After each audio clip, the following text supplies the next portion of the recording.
erectus. I have no idea why, but when I realized my PC clock was wrong. It's been wrong for a while. Hence why we keep going live at like 9:59, and I send out the broadcast messages at 9:59. So I resynced it. When I resynced it, apparently it stopped VC Face from working. And you saw it was froze up like this. The mouth and everything still moved. But, yeah, I didn't move. Very strange. Very strange. Weird new bugs.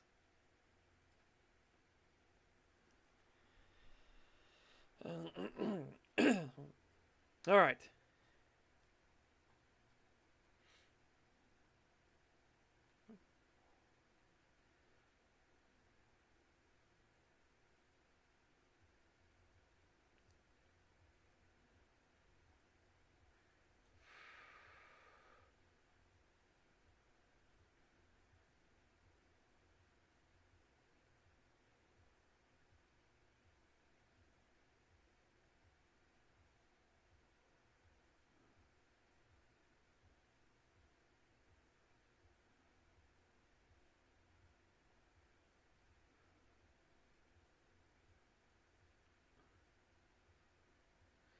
Okay, okay. Anyways, chat.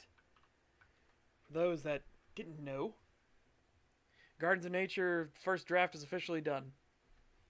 First draft. So yeah. Now comes into the work. We're gonna go back through the entire thing, redo all the like descriptors and everything. I'm not looking so low. That's much better. All right. Redo all the descriptors and everything. Basically give more for the Mindscape to work with and all that stuff. So, yeah. Now comes the the next hard work part. In the meantime, though, let's do a preview, shall we?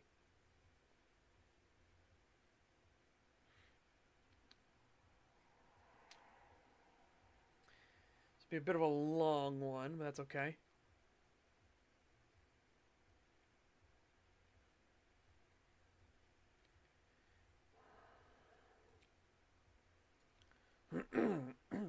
One second.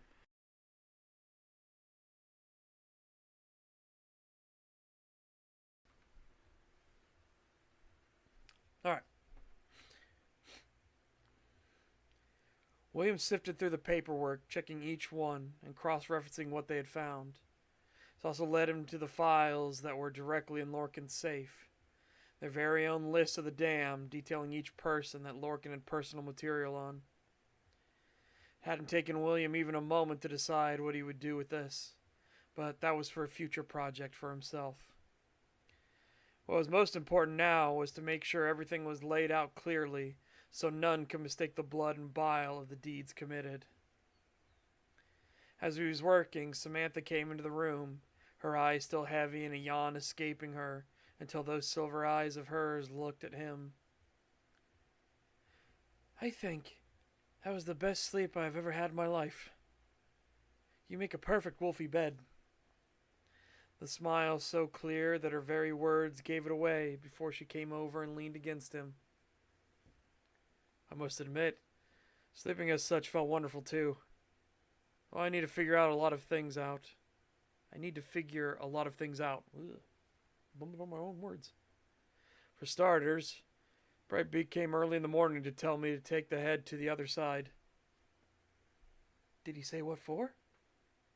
Apparently, it's payment for a contract with greater spirits. But I'll be the one to decide if I work with them or not. Will there be a few of them to choose from, or what exactly do they offer? I'm not sure. Just told me he would meet me back here, and then we would go... Bleh. Fucking hell. Calm down. I'm not sure. Just told me he would meet me back here, and then we would go to the other side. He stood from the table and came over to drape his arms about Samantha, who smiled at him and leaned her head against his chest. Hope you don't mind that you're going to be mated to a big stinky wolf. Well, when you put it that way, maybe I should take flight elsewhere. She gave out a chuckle and then nudged at him a few times, while he stood up and wrapped his arms about her and gave a squeeze. How long until he's back? He didn't say. Said Monty asked him to meet with a very special spirit. Mysterious. Could be interesting. Suppose there's nothing for it but to see what happens. As she stopped speaking abruptly, this made him tilt his head and look around, for the sound of tapping drew their focus towards the back door. There, settled against the screen door, was a thing vaguely in the shape of a bird, but decidedly larger than it should be. Suppose it's time for me to go. Oh, does he look a lot bigger than he did before? He does. Brightbeak, you look really big. Gah! Promoted! Started gathering my own entourage. Unkindness of my own. But time is of the essence. Meeting with the first greater spirit that has shown interest. So spirits can be promoted? Kind of. Hard to explain easily. Too little time. Let's go, Strithover. So is this typical for newly awakened? Nope. Special case. Maraxus said likely you wouldn't plan to join any tribe. Make your own. How in the hells did he know that? Was it a guess, or... He's like that. Saw who you were. Was watching you. Observing you. Put together the most likely route. Of course, you could take the head to a tribe and give it as a gift, gain admittance if you want. The bird pecked at the door again, a little in frustration, but William was finally heading for that back door. Yeah, head for that back door, baby. Well, I do admit I have plans of my own. Want to change the NDA, strengthen Rosentia, prepare for when we are unveiled. I don't think there's a tribe that wants those same goals. Picky, and likely true. Now come. Brightbeak began to hop away from the door, down off the porch and into the yard, all while William made a slight detour to check on the head, which had yet to rot or even change form. Sorry. I gotta calm down. All while William made a slight detour to check on the head, which had yet to rot or even change from when he had taken it. It was an unsettling feeling looking at the head, as if he could still feel that Lorcan Thetis was still in there, and even observing him now. As the station was stamped down, and he moved into the backyard and stood before Brightbeak, who up close was so much larger. In fact, Brightbeak was actually growing and looked down at William from his new immense size. The glowing beak had changed to one with inlaid runes of light in a pattern that the Hjalder Skald could not decipher, while his eyes glowed and flickered with some unknown power. William cleared his musings and inspection of the spirit raven, just before the bird slipped back and through the other side. He turned and nodded his head back to Samantha, who now stood at the porch and smiled. Whatever life held in store, he was grateful for the small miracles he had already received. The greatest of all would be waiting for him when he got back. With little else delaying him, he fell backwards and did not hit, slipping into the other side of the mirror. Here, as he stood in the spirit realm, there were already a dozen others waiting. Chief amongst them were his parents, who gave a bow of their head as he approached, before extending their hands, as if showing him the way. There were others here he did not recognize, and even a few markers as if keeping a place for those absent, though each marker had condemnations upon them. Some of those gathered were Wolverine like he was, even with similar coat patterns to what his own was. The fade between the colorations, hallmarks of the wolves. Who are? They're your extended family. His father spoke up quickly before offering a smile. All those directly connected down to you with the blood of the wolf, who had not fallen to temptation. My grandfather isn't here, but your grandfather is. Your mother's father, grandparents, great-grandparents. Well, you get the idea. I see. So, my great-grandfather on your side was... He felt a temptation when my father died, slain in a fight against a demonic thing. William cast his gaze over to his grandfather, who was not Wolverine. The man looked to be in the prime of his days, wearing a fine suit and offering a warm smile, and turned to him before he chose to speak. I never awakened. Such is the way the world works, and most of us are not destined to take up the role of guardian. Even so, when that demonic thing attacked my family, I threw myself before it to spare them and buy time for the Wolverine to arrive. My father was devastated. He bargained and pleaded for anything to restore me.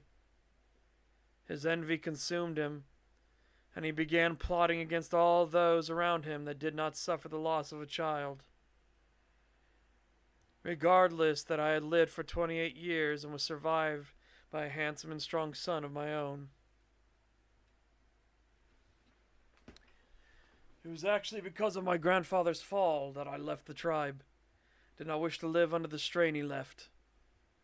That is when I met your mother, from another tribe, an embracer group over in Danesport. I'm sorry I never went back there, Dad. Mom, I couldn't face that after. No need to worry. I already said we were proud of you before. No need to dig for wounds that do not exist. Yeah, enough talking. The way is opening. Present yourself beside me, Strithelfer. William looked between all the spirits around him, each of them nodding their head before he steadied himself and walked, head held high as he carried Lorcan's own. He could not help but think of what had led to Thetis' fall into temptation. Was it something that happened, or was it simply himself? Was he always corrupt, or was there a time when the commander would have been an ally? After all, there was a time when his great-grandfather was a Wolverine, through and through, before tragedy. He stood before Brightbeak, who fluttered their wings and gave a few clicking sounds from his beak, all while the other side began to ripple, as if someone dropped a stone in water. From that ripple's center came a head, a massive wolf that seemed to be made of ice and snow itself.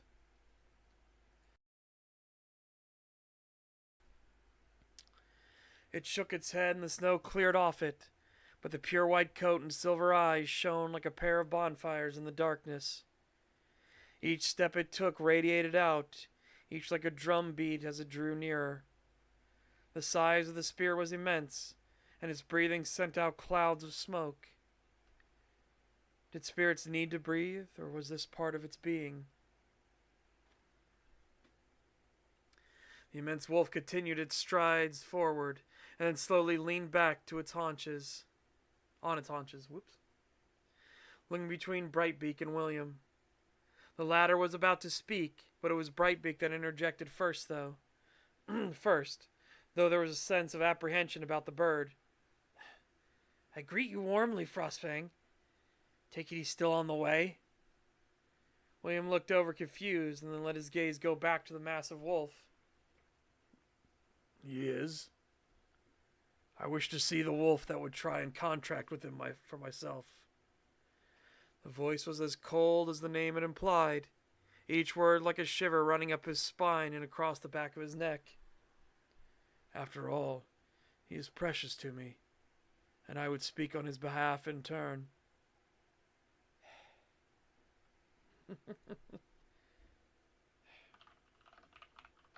Alright, there we go. Silly wolf.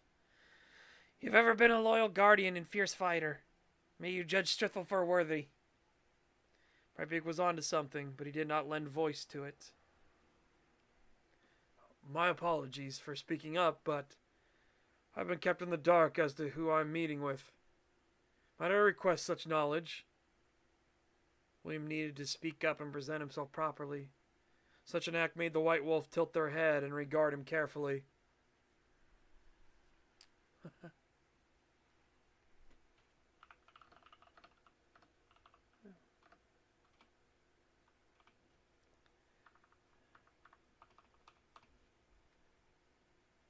There we go. I'll fix that. All right. Ah, a game for you as well, Brightbeak. Has your mistress asked it to be so? Brightbeak got a bit flustered and ruffled his feathers, while rapidly shaking his head, even giving a soft huff for emphasis, which made the white wolf chuckle. I see. Well, I don't mind games myself. You shall be meeting with a spirit very dear to me. Here's another side of who I am. I am the cold bite of winter made manifest, and he is the wisdom of those that thrive within. I see. So I am to give service to a winter spirit. Not necessarily. You may choose if you present the head as payment or not, nor should you consider that winter be a staple. It is merely how we are represented. In truth, you will be contracting, should you choose, with both myself and my twin. So you represent the cold and cruel reality. He represents the capability to persevere in the face of it. Frostfang smirked, the smile drawing back across his muzzle before he nodded his head. As a matter of speaking, yes. Your name means Warhowler, and rumor has it you are looked upon with intense favor by Mani, even given your name by Meraxes himself. Thus I will be a taskmaster pushing you onwards and testing you, while my brother will be the one to mentor you and help shape your drive into purpose. But towards what purpose, I would hear you speak now. William nodded his head and then lifted up the still intact head of Lorcan Thetis, looking into his eyes and giving a grumble. War is coming. It is an inevitability. I would see that the Wolverine and all other shifters go the way of the dragons and be recognized as an inescapable part of the world, not something that can be wiped away. We cannot hide forever, and we will face against that cruel fact sooner rather than later, I fear.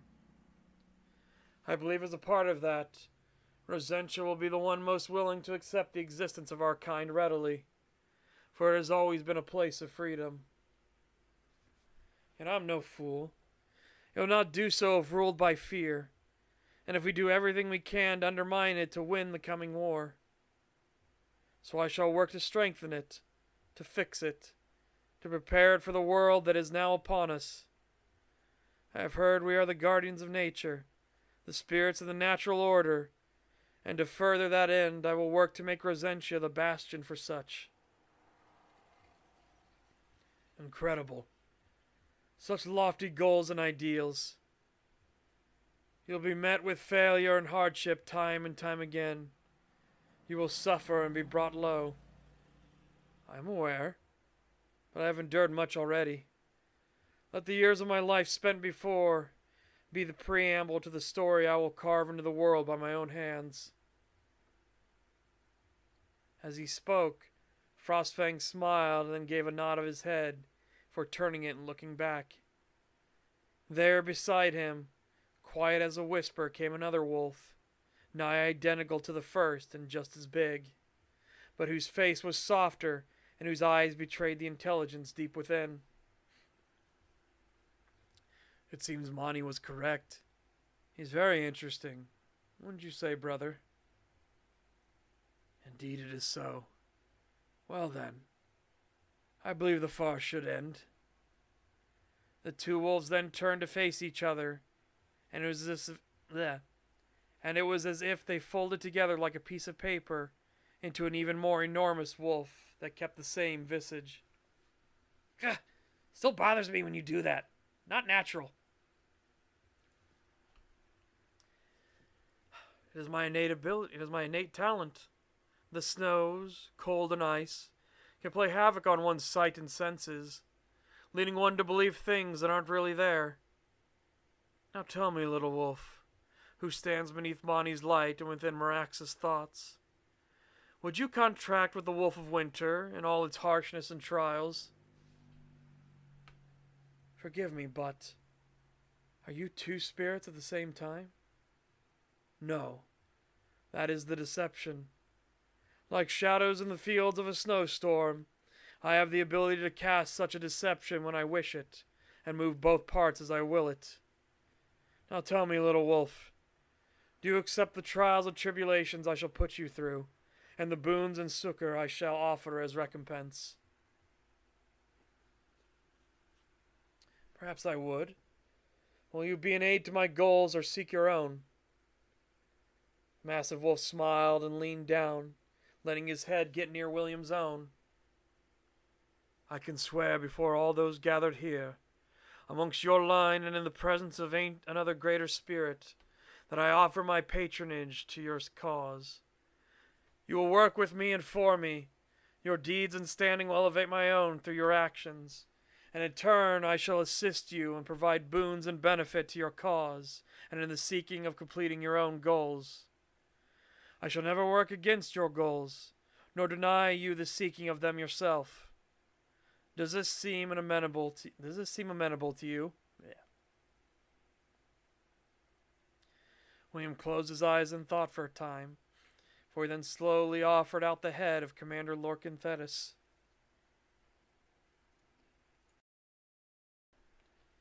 And by such a compact I accept, and offer as payment the head of a smiler, one that was tempted and fell to those temptations. Frostfang stepped forward and then opened his mouth and took the head into his jaws before he began to chew on it, crunching down with audible cracks and snaps. William himself swore he could hear the screams of Lorcan from within. And then I, Frostfang, the Wolf of Winter made manifest, accept your payment and offer my guidance, patronage, and assistance. I already have a task for you, a simple one, but the way all tribes begin. William waited as the wolf leaned back on its haunches again. Gather fellows that share your ideals and vision. Begin the foundation from which our tribe will flourish and remain steady, even in the harshest of storms. It shall be done.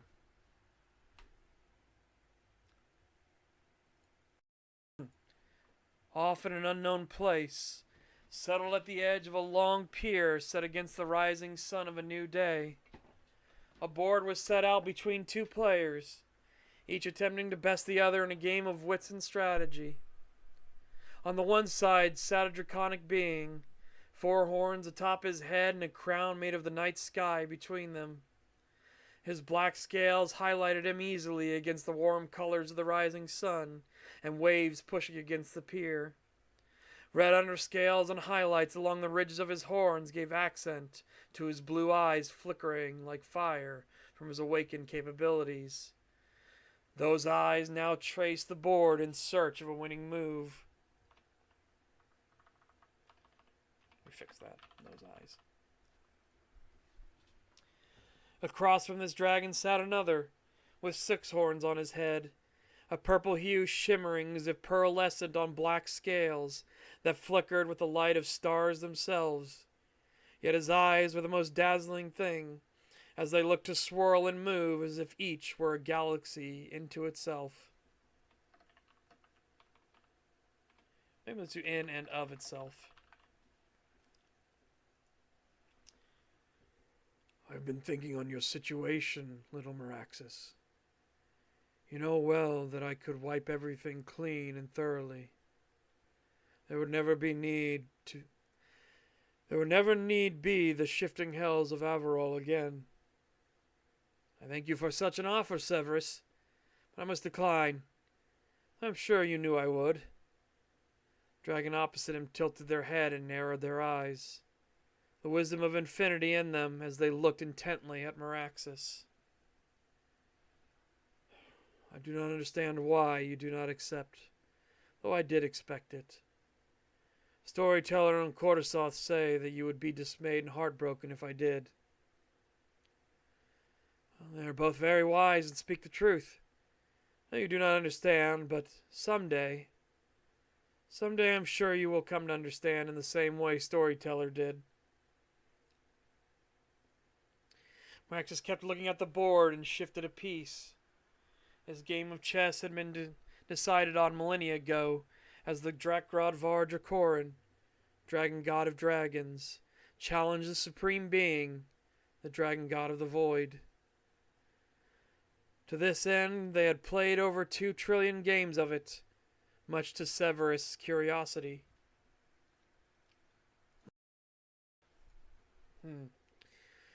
It is a strange notion to be the start point of everything, and yet experience so very little of it. Severus moved his piece and looked over to Meraxes to continue. I imagine it is. That's why I have patience for you, and tolerate your acts of destruction, as one would a child attempting to understand the world they are in. Bold proclamations from you, little Meraxes, given you exist only because of myself. More and more pieces were moved as the two of them continued the game. Saren has failed. You do not seem bothered. Failing is a part of the natural order. If you were to always be correct, existence itself would become dull. Sometimes the most valuable lesson and capability to gain further learning and wisdom is to fail, though great effort was exerted to avoid it.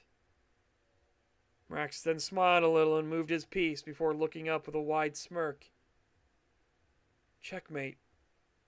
I win. Severus tilted his head and looked at the board before nodding his own in agreement. I concur. You have indeed. Shall we reset the board and have another game? Meraxes stood from the seat and shook his head as the smile remained on his face firmly. No, I just needed to win but a single time. Game was always yours to lose.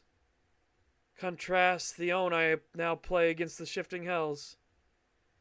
Like myself in this, they just need to win a single time and everything comes crashing down.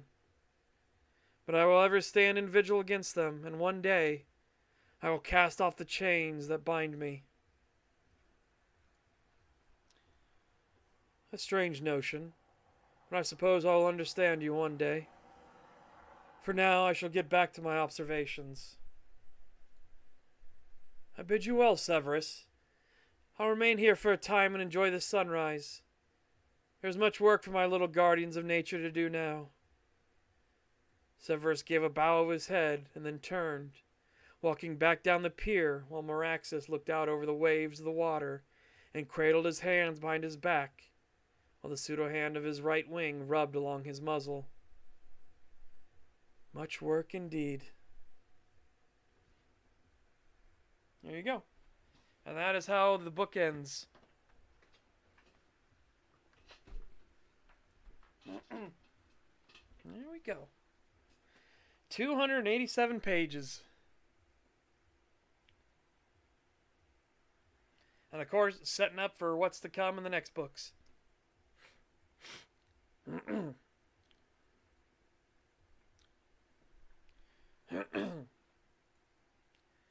Yeah, there you go.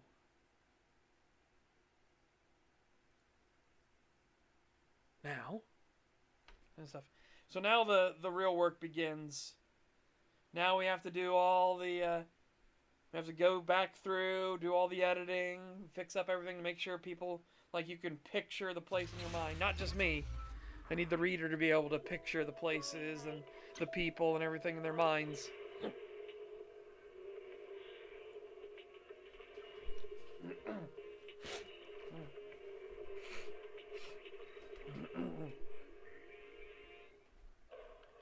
Energizing combo set.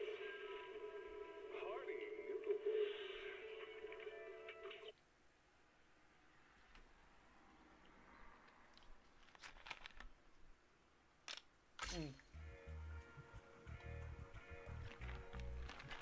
Alright. So, chat.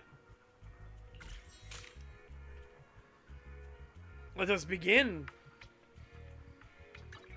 What with first? The Gamba, of course. Gamba. Gamba, Gamba.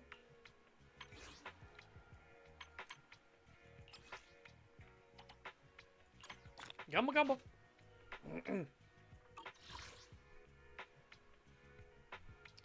Cross thy fingers and let us go.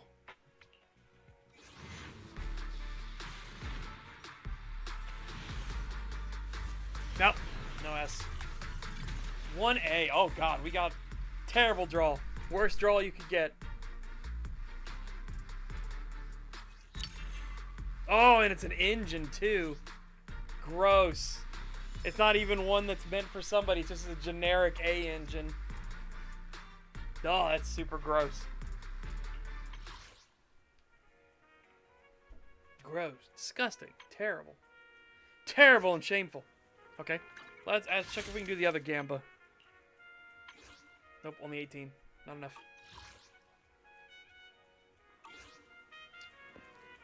I'll tell you what, though. I really want the agent. I want Agent Boo because that was fucking hilarious.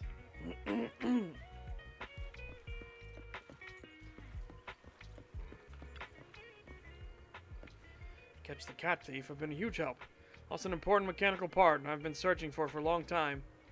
I need to assemble my drum kit. Without it, I can't play a complete tune. Security got involved. It only took them a few minutes to trace the scent and find the part of the cat thief's hideout. I thank public security in charge of this case. Let me deliver this bone to Public Security Officer Eugene as a token of my thanks. Here you go, Eugene. Woof, woof. Hello, how can Eugene assist you? This is a token of thanks from Gray. Woof, woof, aroo. I was just doing my duty. There's no need for such a generous gift. Mr. Public Security Officer, your saliva. Please don't mind it. It's an uncontrollable reflex. I can't accept gifts while on duty. My apologies. It smells so good.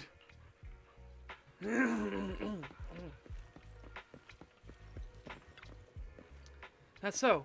That's a shame. If only the cat thief could steal this bone, too.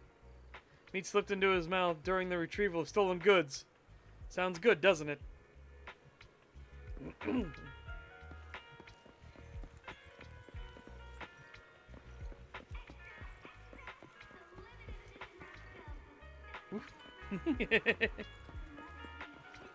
Yeah, apparently the dog is intelligent. We played a thing where in the event thing that all the animals have intelligence, apparently.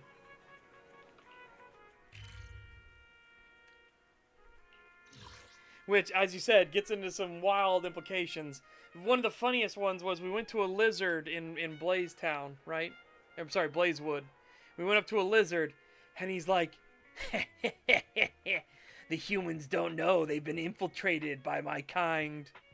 Soon we shall walk amongst them properly, and we shall take full control. And then we will look down upon them. It's so funny. And then it's like, Wise like, oh my god, I've stumbled across a conspiracy.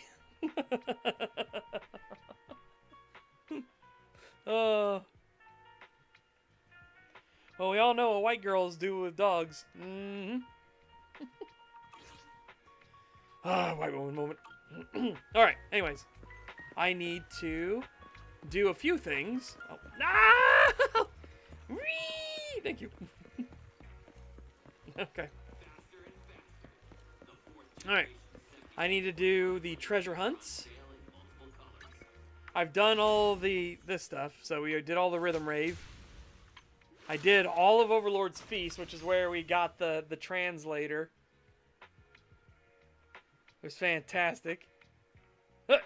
I just realized one of the little board dudes, he's not holding a bottle. It's actually showing it's missing it. Okay, that's funny. The Overlord's Feast was great. You play a mini game where you run a diner. So Cheesetopia was the diner, and you bring it back from the brink. It was an abandoned diner.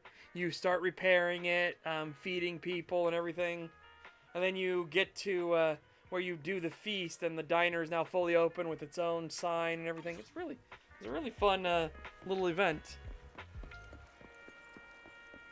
All right, then we got the Bang Boo here doing their events.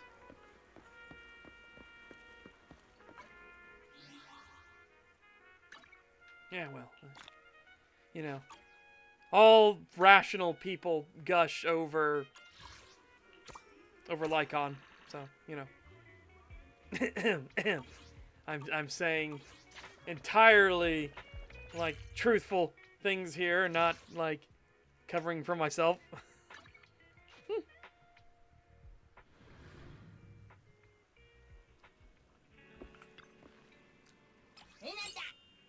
Yeah. I knew that one was going to be a little lighter on it because I didn't get to the stuff in time. Recommend tapes. Open for business. That'll do much better because that'll have a lot longer time to sit and actually accrue muns.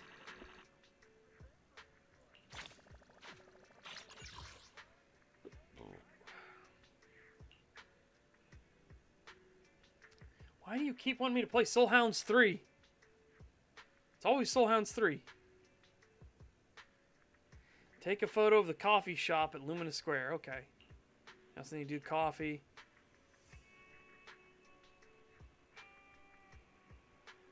Alright. Oh wait, we can also do this.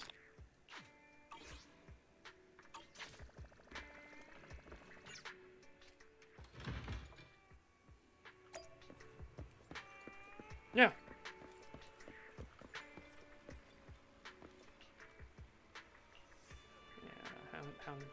How sleeping private, you know, he's just like he eepy.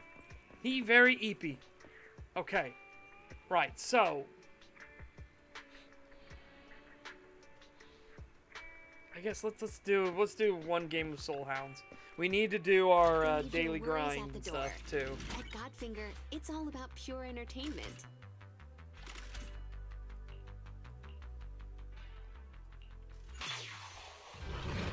So it begins.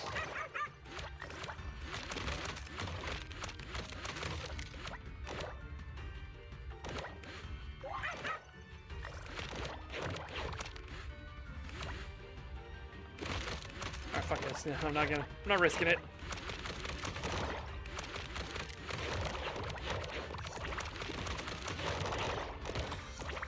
Oh, nice. Right where I wanted to go.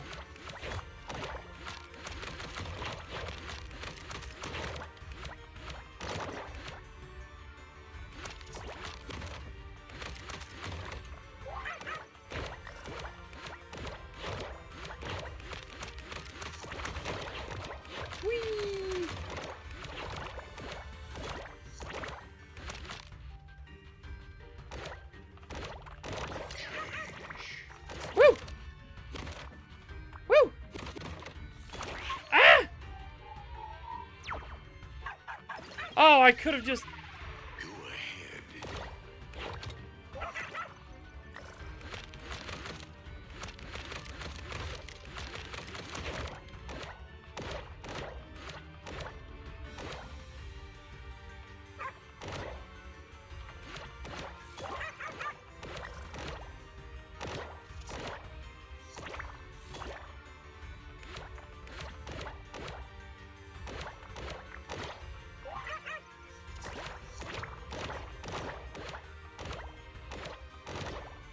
Oh, no. Well, I'm not getting that one.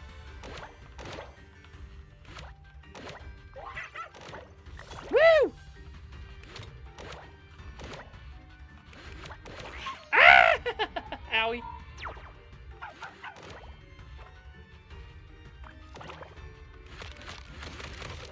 Ugh. Got it.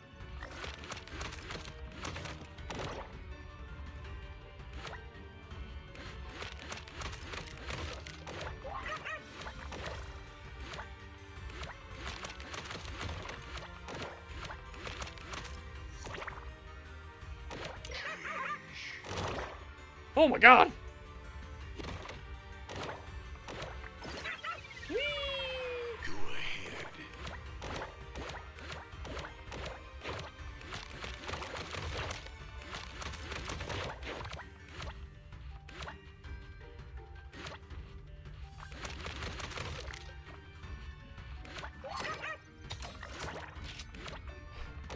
Whew.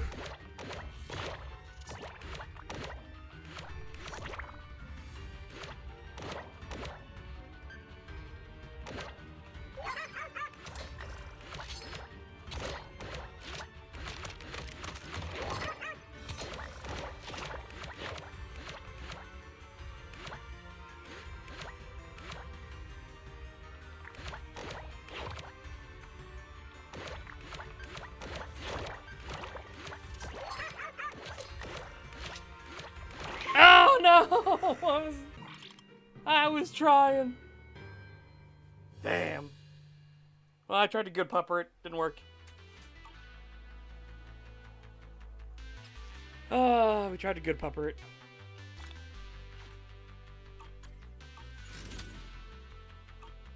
Okay. Leaving already? There we go. So that's been done. Wish I could get out of here early. Oh, wait. Seth's at the video store. Run! Escape. We must escape, Seth.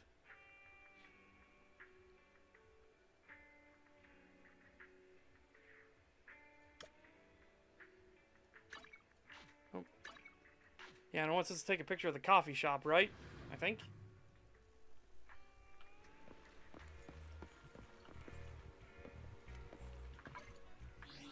Sorry, let's double check that.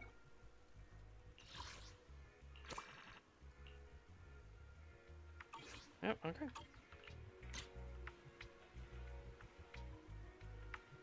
There we go.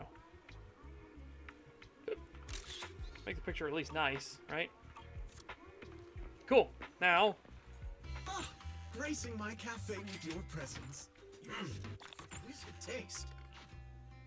Please take your time to savor my creation. what's going well? Awaiting further instructions. Yesterday's stream was a lot of fun. Genuinely so. Right, okay, so. Now, we need to grind up some stuff. Standing by. Okay, I need Ready smash. for combat. Need something? Might. It's our turn, bro. Okay, you're already up. Let's get to Good day, Proxy. You need leveled. To what do I owe the pleasure? Nothing to fear. The cunning need hairs leveled. are here. Okay, so support, Need something? smash, Good day, Proxy. support, okay. To what do I owe Support the to get pleasure? these two up.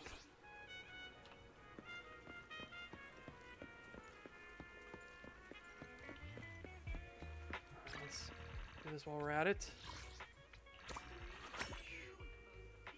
Slurp. Tasty.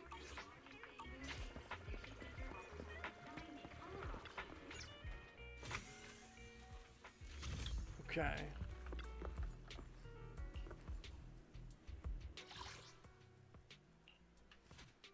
We got to do the engines as well, so that's going to be fun. As you can see, I've got Rena and Corin up to 50 now. And then Butler Boo is also up to 50. We got Lycaon is he's got his stuff above 50% crit chance now, so 50-50 shot on every time he attacks if he crits.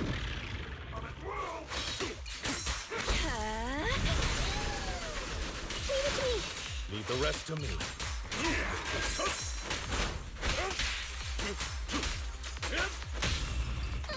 And it's gonna get even more crazy here in a second. Say goodbye to our guest.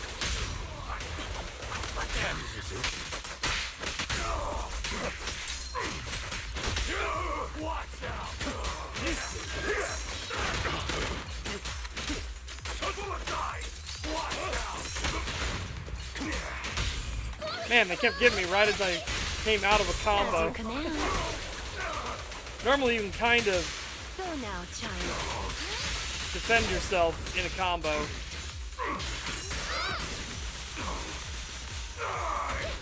Say no more.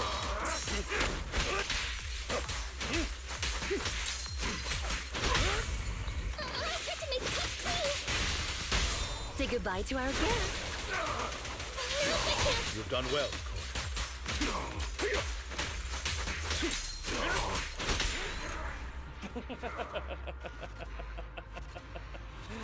Ah, yes. Smoke him. Smoke him if you got him. Am I crazy or was that incorrect? Hold on, I need to double check. No, it's level 40. We just got super fucking unlucky with all the drops. Naturally, of course, when it was our coffee drop as well. Oh, wait, another thing we need to do. I need to grind up our Yeah, we just need the boo. Okay, yeah, no, it's fine.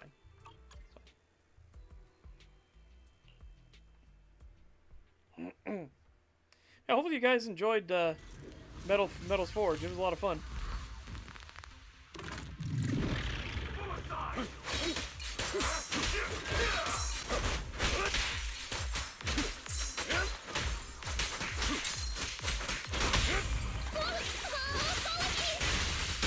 Say goodbye to our guests.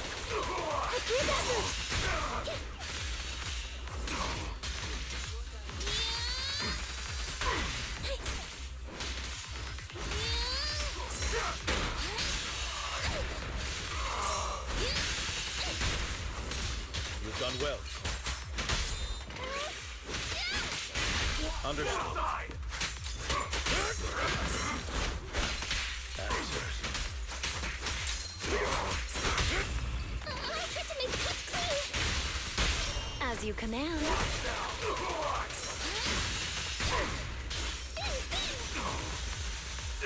Leave the rest to me.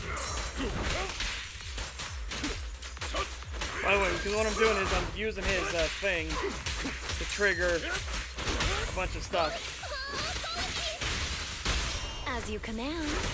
Now's my chance.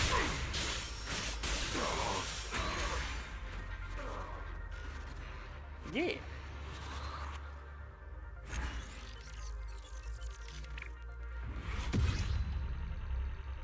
Man, unfucking lucky. Holy shit.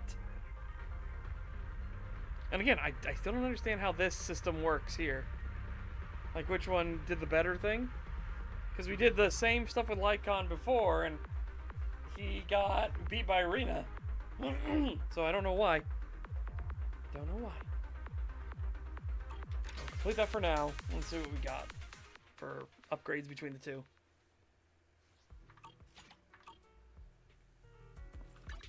Awaiting further instructions. To what do I owe the pleasure? Okay. Need something? My services are expensive. Focus you first. Yeah, okay. So now she's past the 50 limit.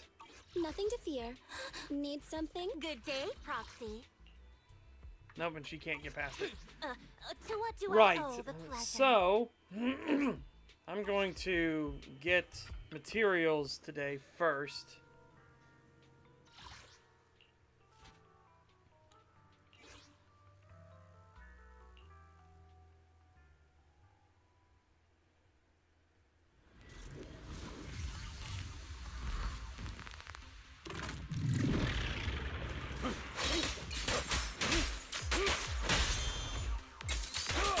Evade now.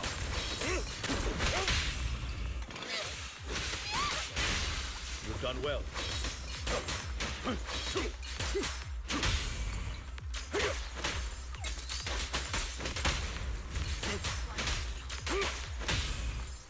Be gone.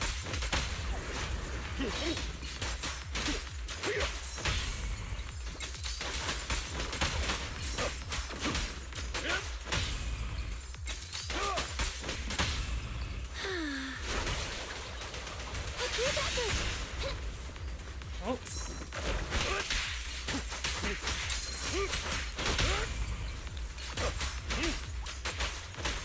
There we go.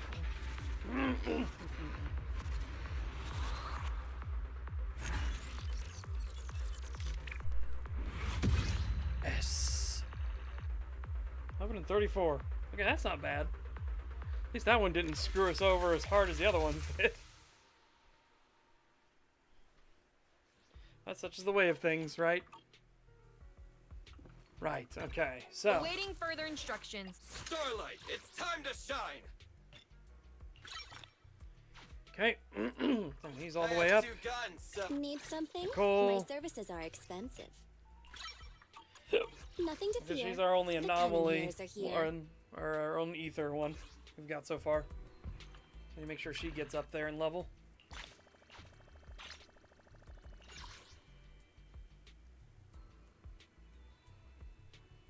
Okay. Okay, okay, okay.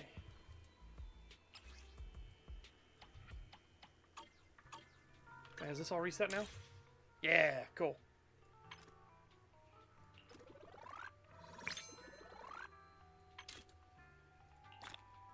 We need one more Bangbu thing. We can roll for the Bangbu.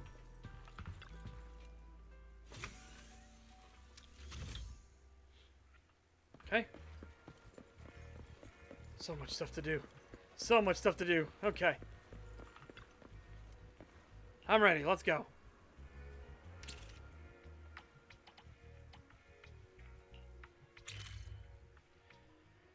Got the clues about corn and kabu.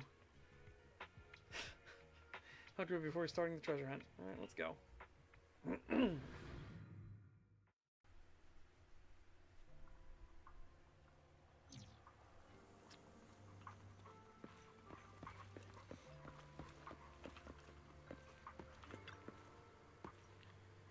Secret treasure is hidden right here. Okay. Clutched in a dragon's feet, it looks like, maybe? Or maybe is that an egg with something? Oh, it's an egg. Okay. Fluffy. Let's do our best.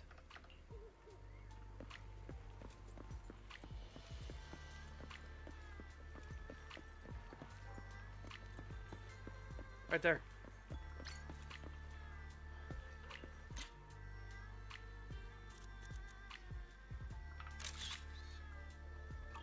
Chicken legs. Yeah, I thought of this as scales at first, and I was like, no, that doesn't make sense. That looks more like an egg, an oog. It's a chicken thing. The photos are ready. Time to grab the treasure. Let me do it. After saving Corn Kaboo, a Bangbu suddenly appears, blocking a drift half a year's path. Oh no, it's you. My secret treasure. I found it! The secret treasure that grants wishes! I found it first, and I took it off. This won't get us anywhere. Well then, let's have a fair fight. Let's decide who gets the treasure by winning. I'll grab it now. It's too late now. If you want to take it, you'll have to defeat me first. Alright, I'll defeat you.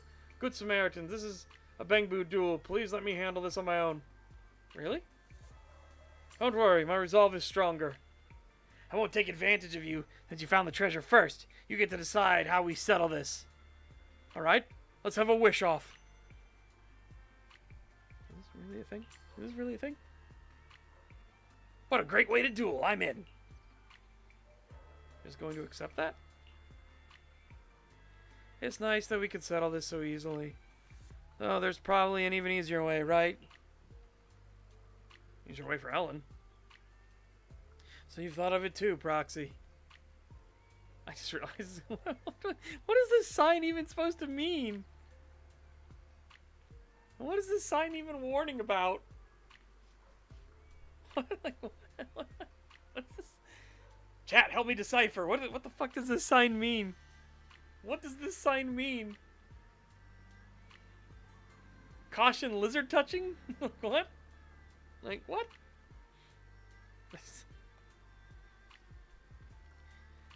Alright, let's get started. Let's get started. This wish showdown. Show me what you've got first. My wish is to find my master, even if I can't remember the details. Even if my parts are worn, the paint is scratched, or the battery runs out, I will find my master. Damn! What heavy wish to carry. More caution, hackers may steal your lizards. Oh no! My lizards! Now it's your turn. Go ahead and tell me your wish. My wish is... want to experience the life of a wealthy Bangbu. Heard rich Bangbu eat batteries made of gold. Batteries made of gold? Your wish, it's so grand. I also think my wish is grand. But still, can't compare to yours, I admit. I lost this showdown. Your wish is greater than mine. Guess I won't be getting those batteries made of gold after all. Little Bangbu, disappointed about not getting the golden battery, leaves.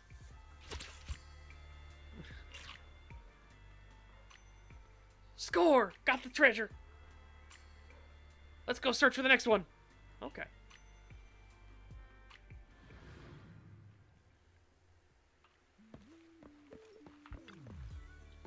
So your treasure's hidden right here. Potted plant in front of the pants up?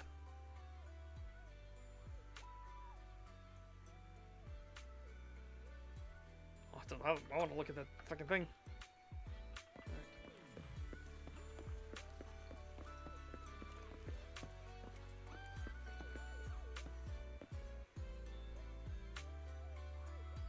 Oh, is it fantasy? Is that supposed to be an F? Fantasy? And that's a Y, not a UP? Oh my god, you're kerning. This is what happened. Okay. This is what happens when you have a graphic design is my passion sort of thing. It's like, you're kerning. No, stop. Your fucking kerning is terrible. Absolutely terrible.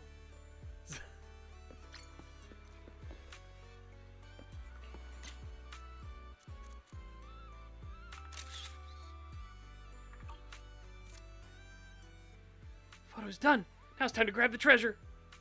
Let's go.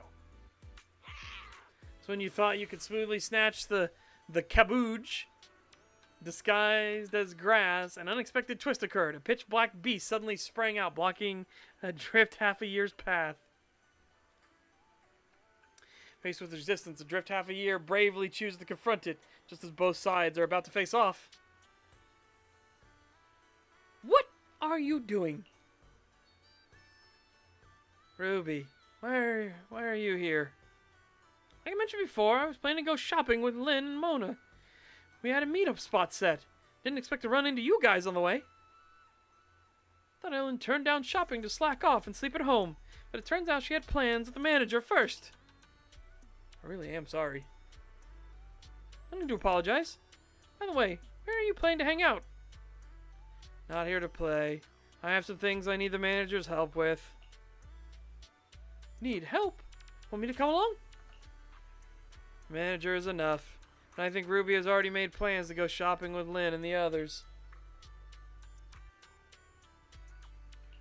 Let's go have fun. Alright, if you both insist, I'll leave Ellen in the manager's care and not bother you two. Huh? Drift half a year, who has been facing off with a black cat, catches Ruby's attention. What's up with this Bangbu? Looks like it's got a grudge against the kitten. They're both frozen in place. Are they having some kind of standoff? Maybe the first one to move loses standoff. An interesting scene. I'll snap a photo and show it to Lynn and the others later. Sound of the camera click startled the kitten. Meow. Ha! I won! You should run now. Help me! As expected, a drift half a year gets scratched. But when Ellen approaches, the kitten quickly runs off. Sorry, little one, but thanks to you, I managed to get such an interesting photo. The kid got scratched pretty badly. I'm sorry, I'll make it up to you. And ejected a drift half a year, glumly takes back caboose. As compensation, we bring several batteries for a drift half a year. Hoping it will cheer up soon. A sudden thought. Did you eat your veggies today?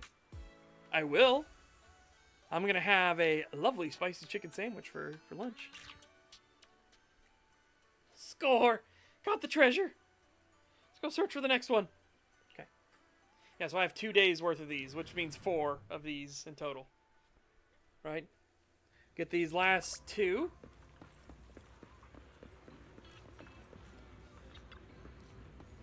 The treasure is hidden right here. Oh, okay.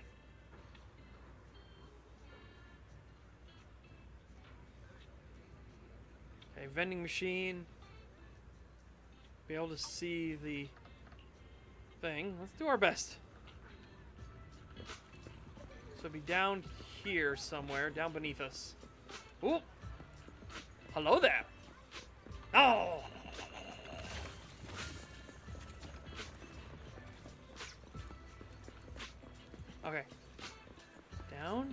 Over here. Yep.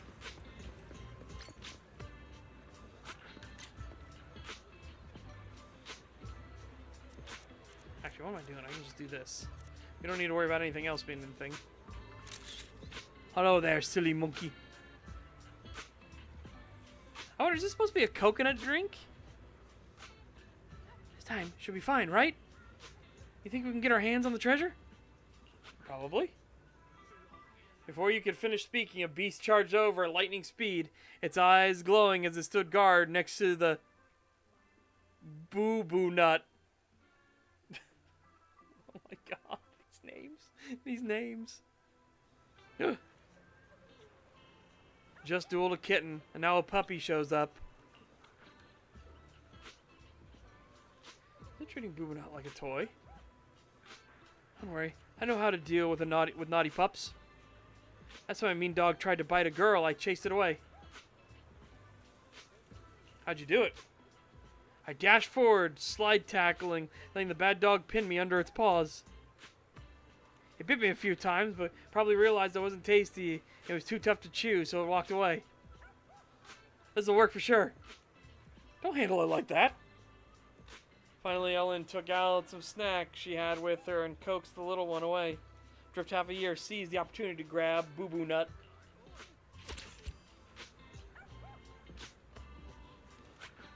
Lucky find, a Boo Boo Nut in the vending machine dispenser. Even the path of least resistance has its own struggles. Score! Got the treasure! Let's go search for the next one. Let's do it.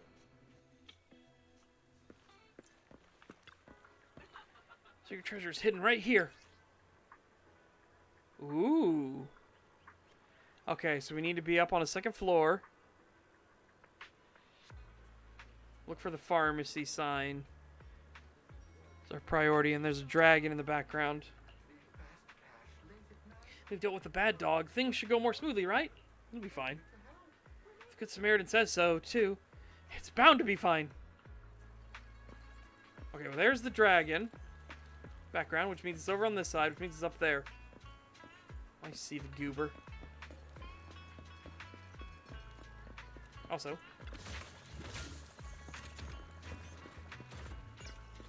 Hi, goober.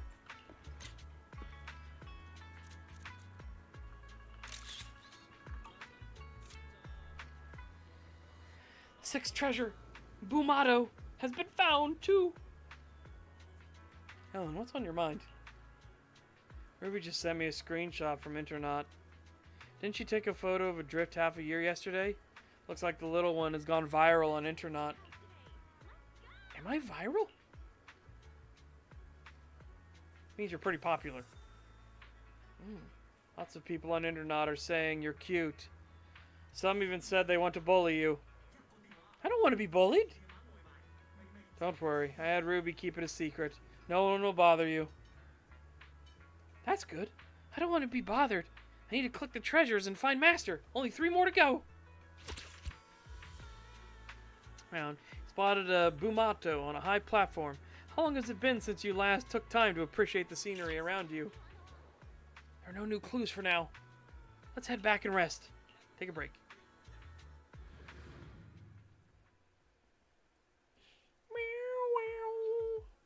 Okay, so that event is now done for now.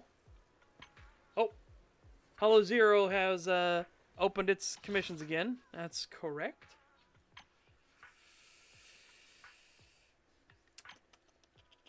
Oh, I can buy one of these. Which also means Gamba.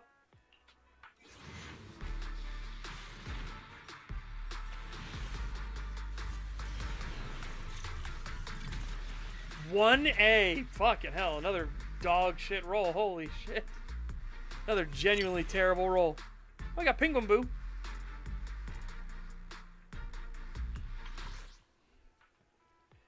Alright. 16 more and we'll get another butler no matter what. That's still pretty fucking brutal though. That's still brutal. Okay. Now. Any other events I need to do? Oh, we have the fishing event.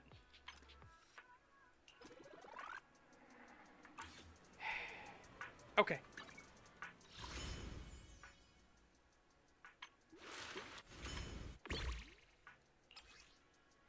Alright. Claim all.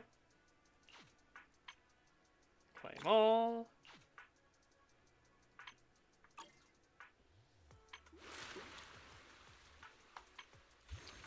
Boobas.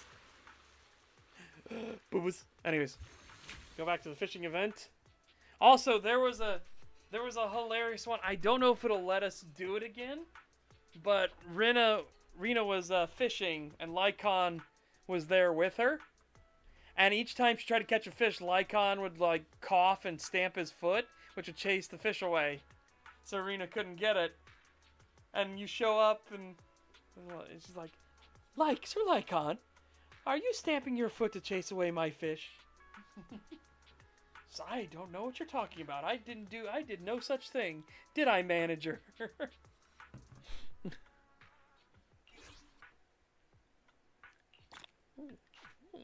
Oh, tasty. Oh, tasty. Oh, tasty. Chance to discover a dare subspecies. A dare? Do they mean rare? I don't know, maybe they meant dare.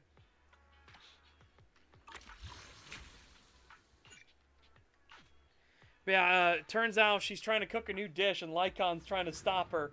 But you go ahead and you fish for her because she says, I won't let you leave until you fish. And Lycaon's like, oh no, we've been thwarted. We've been thwarted. She knows.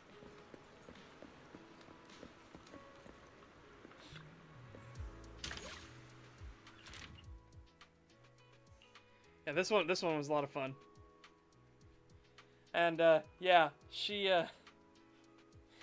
cooks the food and Lycaon's like, we'll just go eat it in a nice quiet place. And then the entire rest of the plot is you're running through the hollow trying to hide bits of the food so Rena won't know that both of you didn't eat your meats. Because all she did, she took a jelly, like, pie, right? And she shoved a living fish in it. She didn't even cook the fish. She just shoved them right in the pie. And she's like, eat up.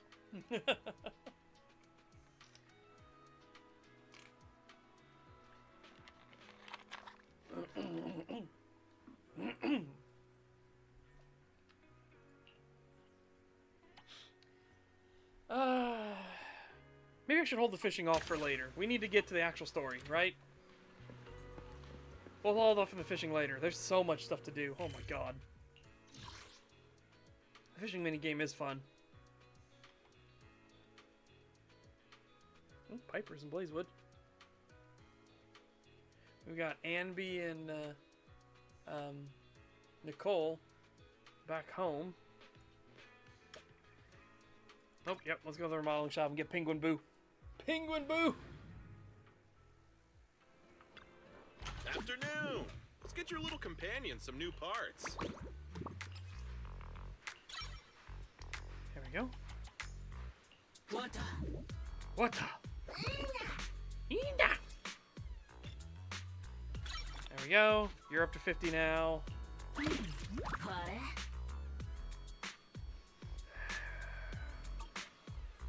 If only you had better stuff. Which sadly you do not. Making Bang Boo's metallic exterior look bouncy and cute ain't easy, you know? You have Boo Reger? Nice. Oh, I didn't realize Cryboo was up so much.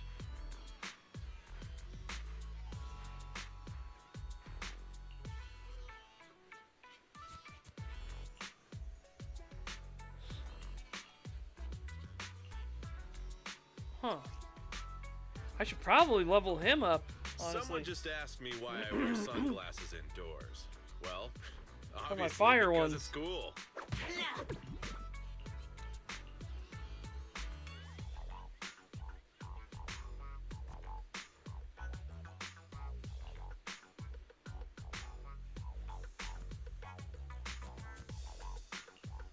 That's a pretty heavy damage multiplier, though. Holy shit.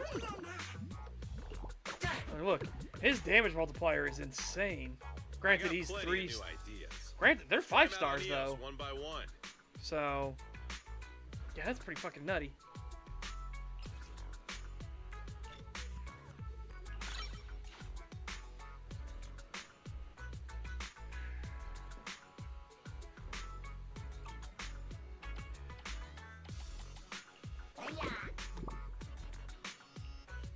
I should start leveling you.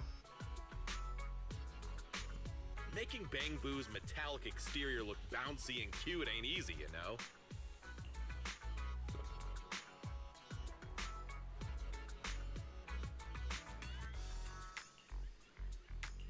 Gotta think on it.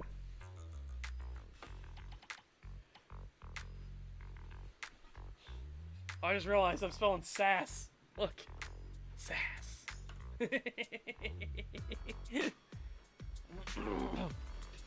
I got plenty of new ideas. Let's try them out on EOS one by one.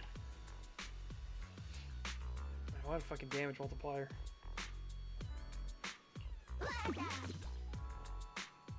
They need leveled up as well for my electric builds.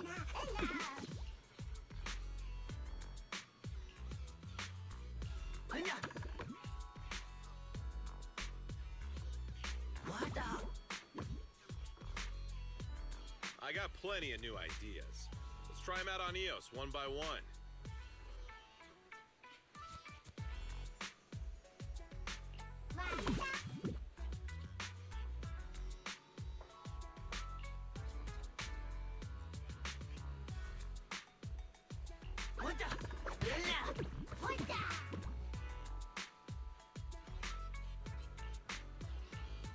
Physical. Someone just asked me why I wear sunglasses indoors.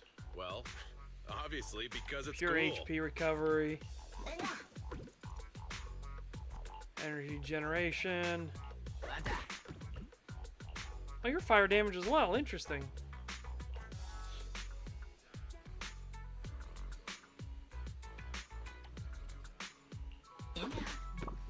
You're ether. Okay. Making Bang Boo's metallic exterior look bouncy and cute ain't easy, you know? And he's both. Because he's both, I'm going to level him first.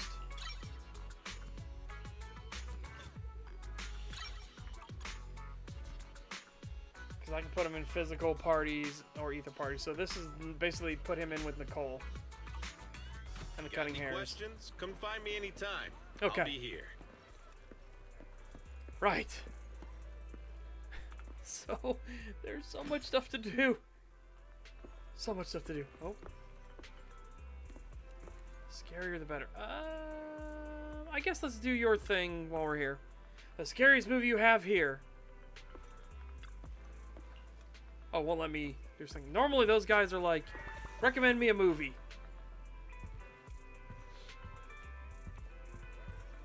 Alright. Oh, wait. No, we need to go on a date still. Ready and waiting. We need to go on a date with Lycaon still.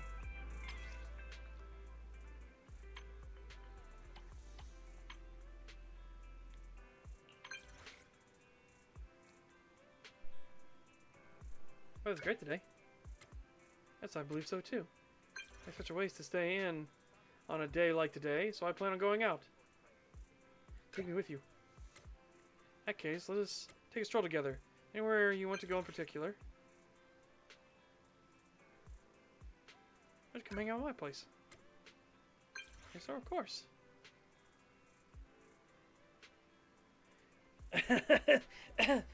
Chat. This might have to be a stream where I have to block the screen. I'm just kidding. I see. I'd be delighted to visit if you wouldn't mind. I shall see you at the video store. Please pick a time that is convenient for you.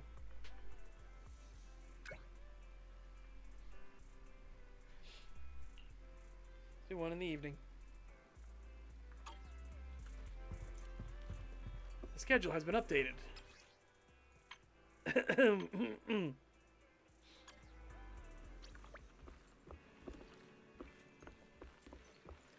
Hello there. Master Proxy, it is an honor to be invited to visit. Please accept this. I can't accept this. You're too generous.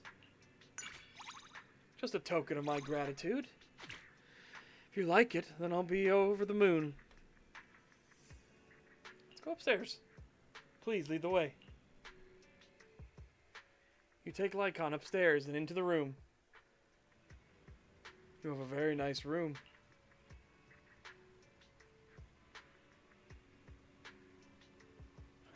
I cleaned up especially. See, well, it certainly looks very neat and tidy. However, if I could be so bold as to remark, there appears to be a little dust buildup on the bookshelf. In the corners of the floor, where it's hard to clean, there are some fragments that look like cat hair. That's all very minor. I can take care of it quickly. Tom begins to rapidly tidy up the room, and somehow even brought his cleaning instruments with him. Not long after, the entire room is looking brand spanking new. My apologies. I appear to have carefully tidied up your room. Should I pay you? Of course not. You're an important friend. I just helped a friend tidy up a room, that's all. As long as you're satisfied, that's all that matters. Chat with Lycaon about a few tricks of the cleaning trade. Why do we make such an expert attendant? It's getting late. I should take my leave. Thank you for the invitation. No! No, wait! Try my bed. Isn't it very soft? Significant trust. If we get the chance, I'd like to invite you to visit the Victoria Housekeeping Office. Yes, yes, I will. I will 100% do that. Okay. I think... I don't know if that's enough.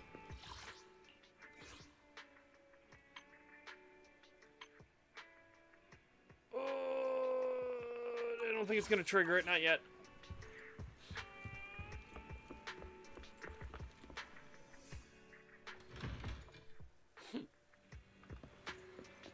Oh, yeah, while we're here. Scratch, scratch, scratch, scratch, scratch, scratch. Oh my god! We've got nothing but bad luck in every single Gamba thing today. Holy shit. Gamba bad. Gamba bad.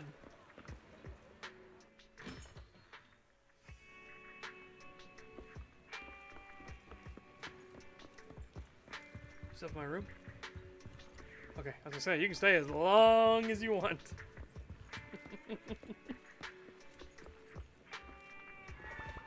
Okay. Oh, wait. Locker? Remember through the pile of clutter in the locker, you spot something shiny and tiny. So I can remember a coin. I don't know why it ended up in the locker, but hey, good luck to you. What? Okay. Yeah, I absolutely did not expect that. Hold up. Now.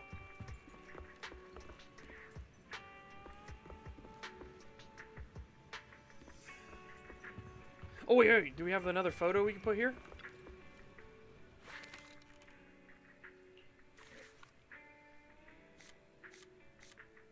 Yeah! Overlord's Feast.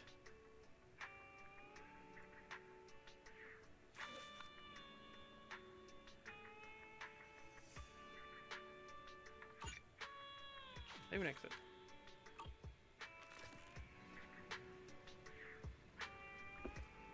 Yeah.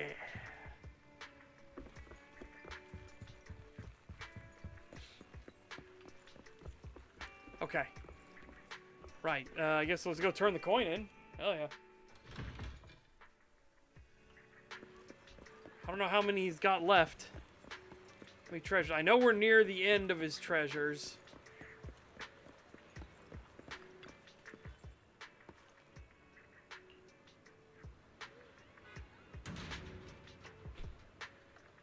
I'm kicking. You want to trade something for HIA commemorative coins, right? I have 5 great items here. Okay. 5 left. So, 4 now. I'm curious what the last 4 will be.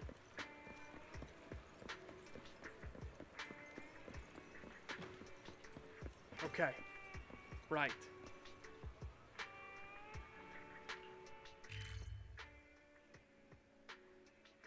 That's all done.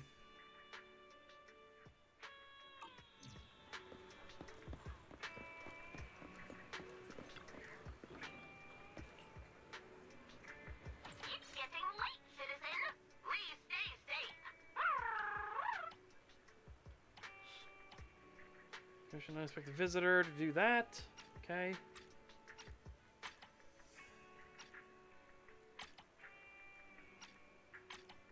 Yeah, Blaze would have got a bunch to do. Lumina Square, the first page is almost done.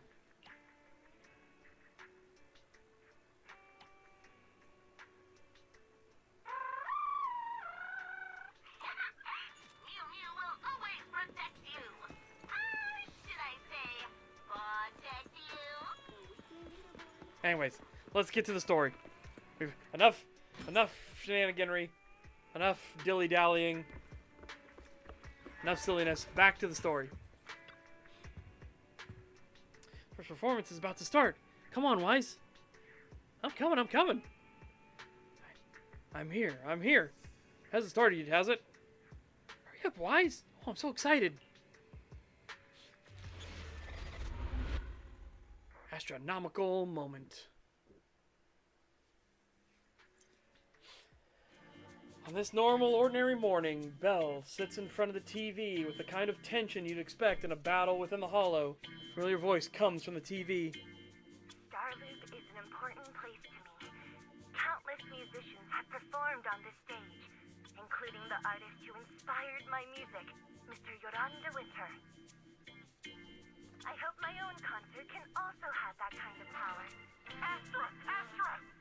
What's the theme for your New Year's concert going to be? A tribute to Mr. De Winter? Probably something like the astronomical moment. As we enter the new year, I hope everyone will be able to grasp their own moments of happiness. Sounds like you're hinting at something. Have you managed to grasp your own happiness recently, Astra? Got any news to share with us? What a sneaky question. I've been fortunate to have happiness on my side all along, and that's why I want to share this feeling with everyone in New Eridu through my music. Anyway, thank you all for your support. I'll be waiting for you at Starloop Tower. Buying tickets? You ready, Fairy? Act immediately at my command. Affirmative. Once I receive your command, I'll hack into the system and secure the tickets. Master, I have a report of workplace abuse. Please address it promptly. The report states that a certain individual is attempting to use nepotism to force a diligent and humble smart employee into taking on extra tasks unrelated to work. You little fucking narc.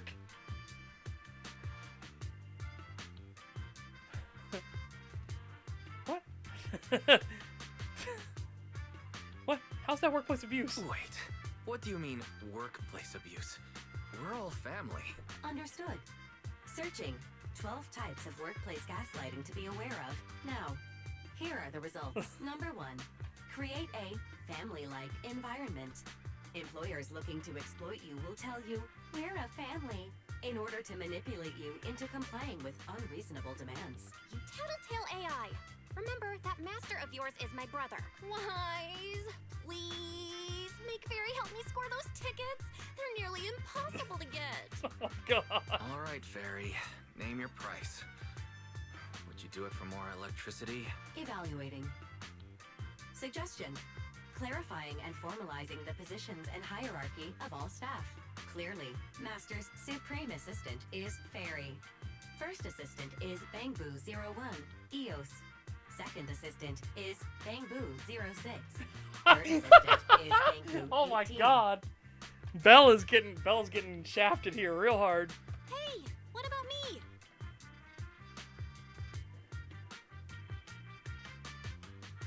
Bella's important too.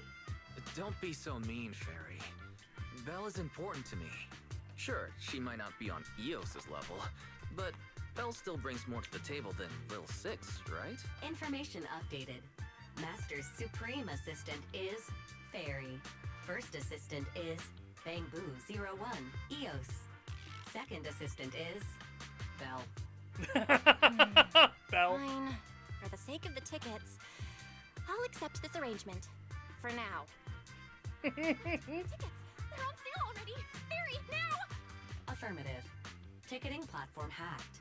Remaining tickets 0. Mission failed. Mission failure post-analysis. Mission would have succeeded if you had given the command 181 milliseconds earlier. Such a shame, Second Assistant. No seeing Astra for me. And Wise got to meet her again and again. Is this what they call protagonist privilege? I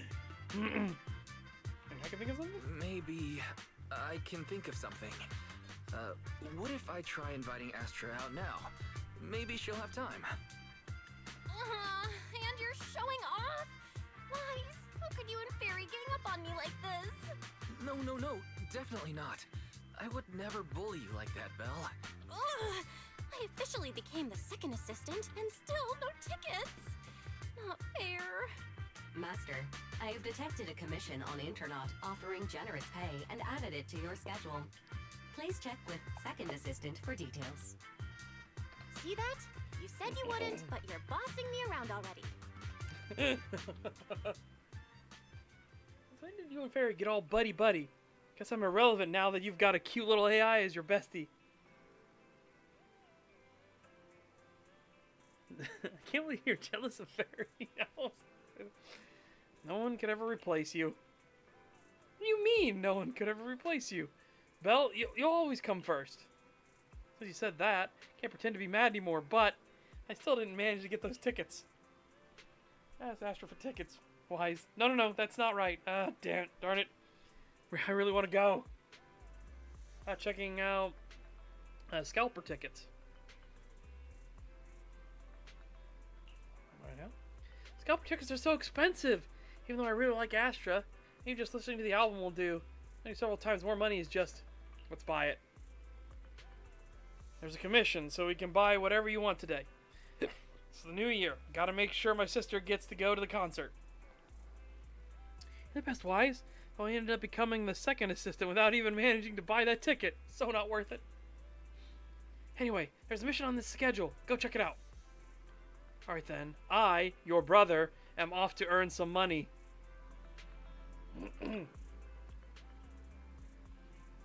Money is meant to be spent at times like this. Let's use what we earned from this job on Astra's concert tickets. This client is already waiting at the meetup spot in the hollow. Let's go check it out.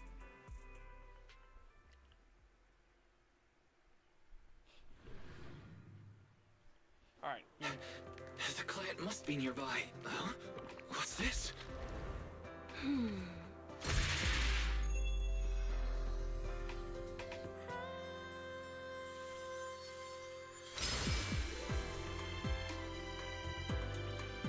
Thank you, everyone. That one was for you.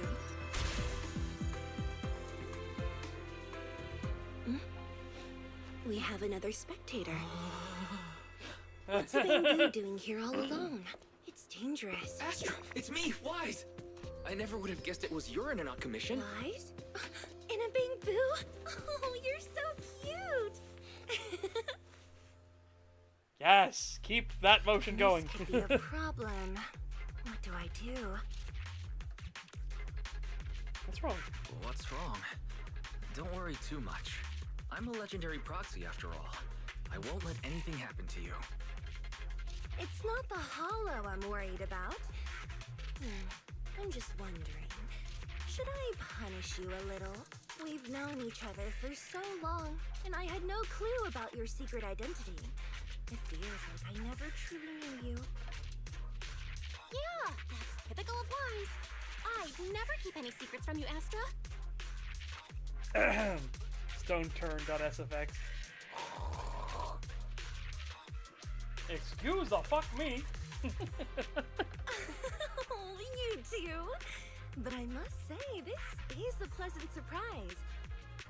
Of all the proxies on Internaut, you're the one who's joining me on this. I knew it. fate really does favor me. I'm sure today's treasure hunt will go well. What is it exactly? Why is it so important? Oh yeah, I was about to ask. What's so important that you had to do this yourself? It's a highly sought-after treasure. Of course I have to handle it personally. It's the legendary record of Yolanda Winter's final performance. I've mentioned it to you before. The version available on the market isn't genuine. How do you know that? How do you know it's fake? Because I was there at the performance, and the recording is nothing like what I heard. Even as a starstruck kid, I knew it was different. That performance wasn't planned. It was originally just a small fan meetup at a music store.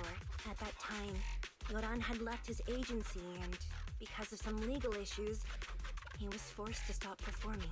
Both Odium and Fugue claimed to own his performance rights. Even though it was his own voice, he wasn't allowed to perform as he wished. After Yoran's death, that unpublicized performance became his final work. Then, not long ago, rumors of a bootleg recording appeared on internet.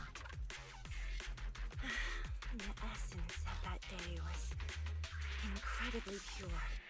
Yoran was in top form, too. As we talked, he just started improvising. He interacted with the fans so naturally. That feeling of everyone singing along and the sensation of collective harmony we shared can't be put into words. It was almost like we had summoned something truly extraordinary. I guess that's the power of music. You know what that reminds me of? That reminds me of Freddie Mercury's last song, right? The Show Must Go On. Like that one was, oh my goodness sakes.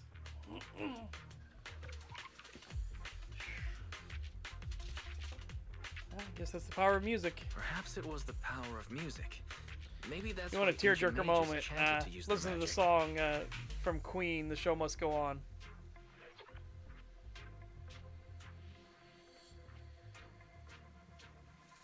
That's why ancient mages chanted to use their magic. Exactly! Music is magic! But after witnessing that performance, I came to a realization. Something clicked inside me. It felt like fate tapping me on the shoulder. I knew, right then, that I would become a musician myself. Seems like this record really means a lot to you, Astra. Guys, get out of Eos right now! I have to be the proxy who finds this record! Stop shaking me! Belle, let go of me! Stop!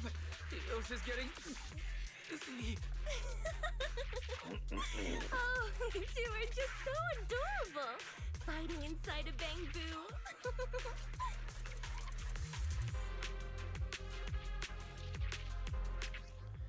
Alright. To activate a special attack and enter the idyllic cadenza state, which increases all squad members' damage. In the idyllic cadenza state, the Astra cannot move but can press to attack or press to dodge, and her basic attacks and dodge counters will turn into special moves under the state. Okay.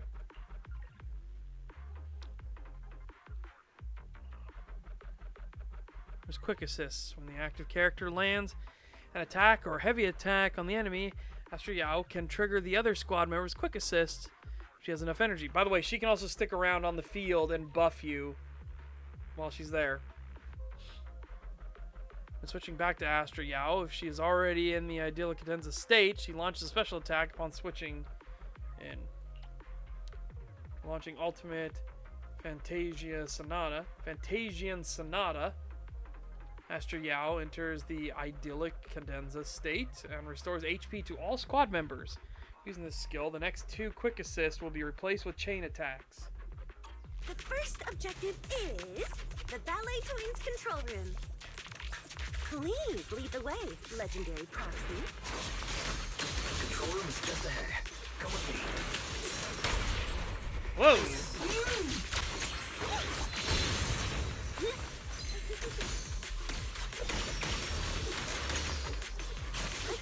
Yeah, that thing over there. Could it be?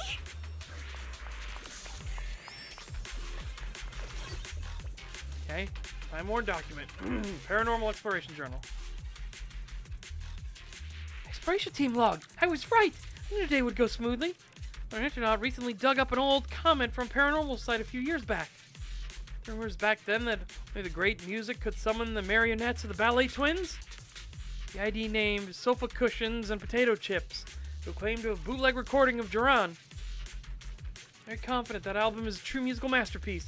Will definitely attract Marionette. Tried out, she then signed up for a paranormal investigation at the ballet twins, and that she disappeared without a trace. According to one of the explorers, Sofa Cushions and Potato Chips was playing Duran's song at the time. They had never heard it before. During that improv performance, Duran jokingly said sometimes they find miracles when digging around between the sofa cushions. I guess it's correct, Sofa Cushions and Potato Chips was there that day, just like me, and the album she played is very likely to be the legendary album. That's right! This was the base of the Paranormal Exploration team. I knew we would find something here. I'll notice that 3 people left the team, and the next exploration target is the Collapsed Gallery. Collapsed Gallery, I remember it. Yeah, I have a feeling that we'll definitely find something today.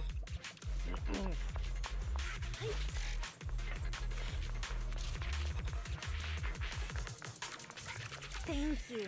I would have been so lost without your help.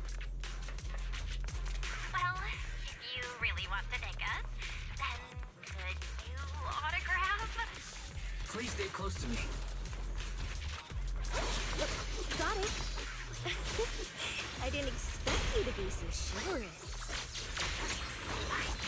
Let me say a single word to Astra. Someone left graffiti on the corner of the wall. The lights are all out. So scary.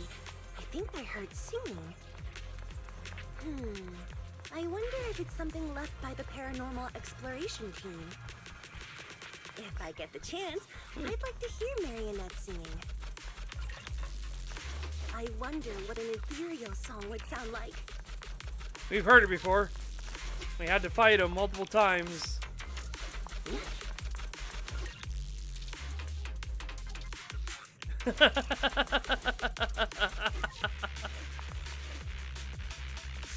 They put a mustache on it too. That's fucking wild. Alright. Oh.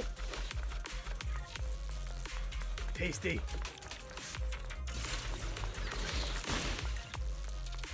Tasty treats.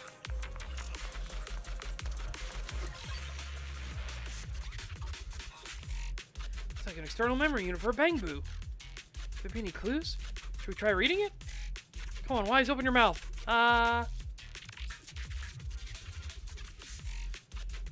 It's like a Bang Boo don't have mouths.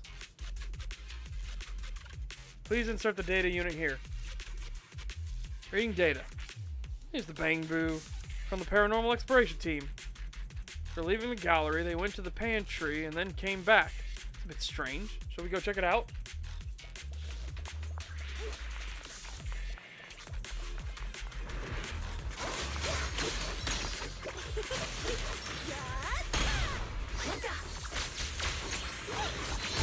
Bang Boo's moving pretty fast. Almost like it's running away. Running away? Could it be that they actually encountered Marionette? Hold on. The monsters are getting tougher and tougher. I hope the exploration team is okay. Oh, wait, it already opened, right? Yeah. Oh, no, it didn't. Strange. I swore I opened it, but I guess I didn't.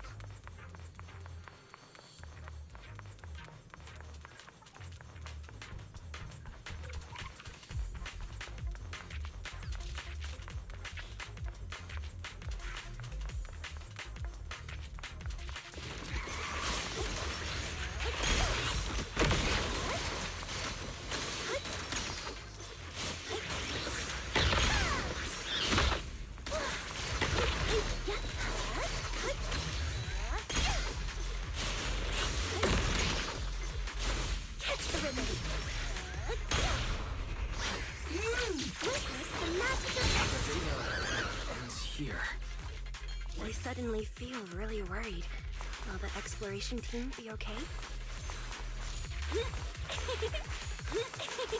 Catch the rhythm! And this folder, I hope it's not bad news. I just want everyone in the exploration team to be okay. The letter, it's from sofa cushions and potato chips. They had time to leave a message. It should mean they're okay. Adventurers who found this album, please rest assured I have safely escaped. The flickering lights here are truly terrifying. Following my instructions, you can get out of here too. Pity I have to leave Duran's recording behind. There's no helping it if it's so everyone can escape. Marionette looks really scary, but anyone who likes Joran's music can't be a bad person. As long as his album is played, even the ethereals will calm down, as if they are really taking it in.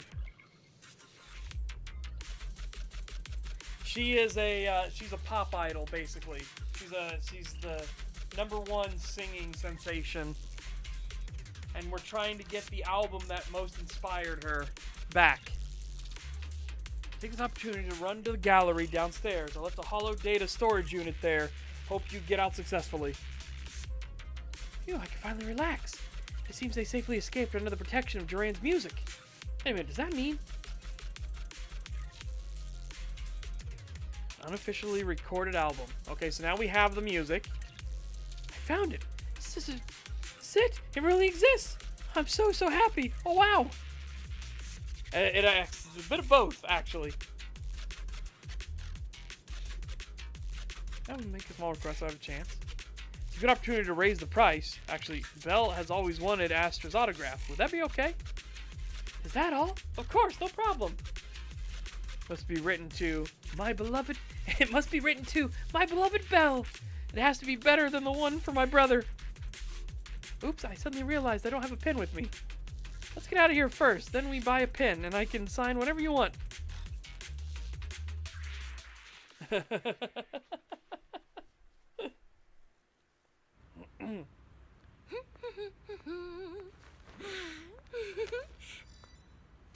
found it!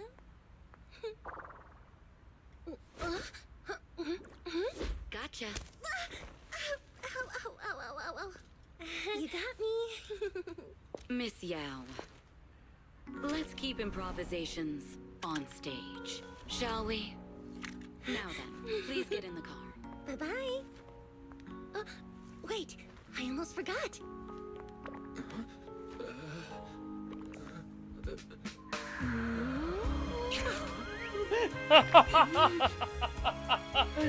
There's the autograph I owed you to my dearest wife. My dearest wife. Be sure to come to my New Year's concert, okay?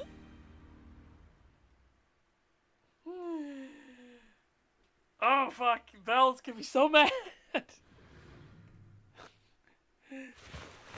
Belle. Asher gets in the car and stretches out. Constant nagging noise draws her attention. On a second glance, she sees a man on the car's video phone shouting angrily. Evelyn presses the mute button casually.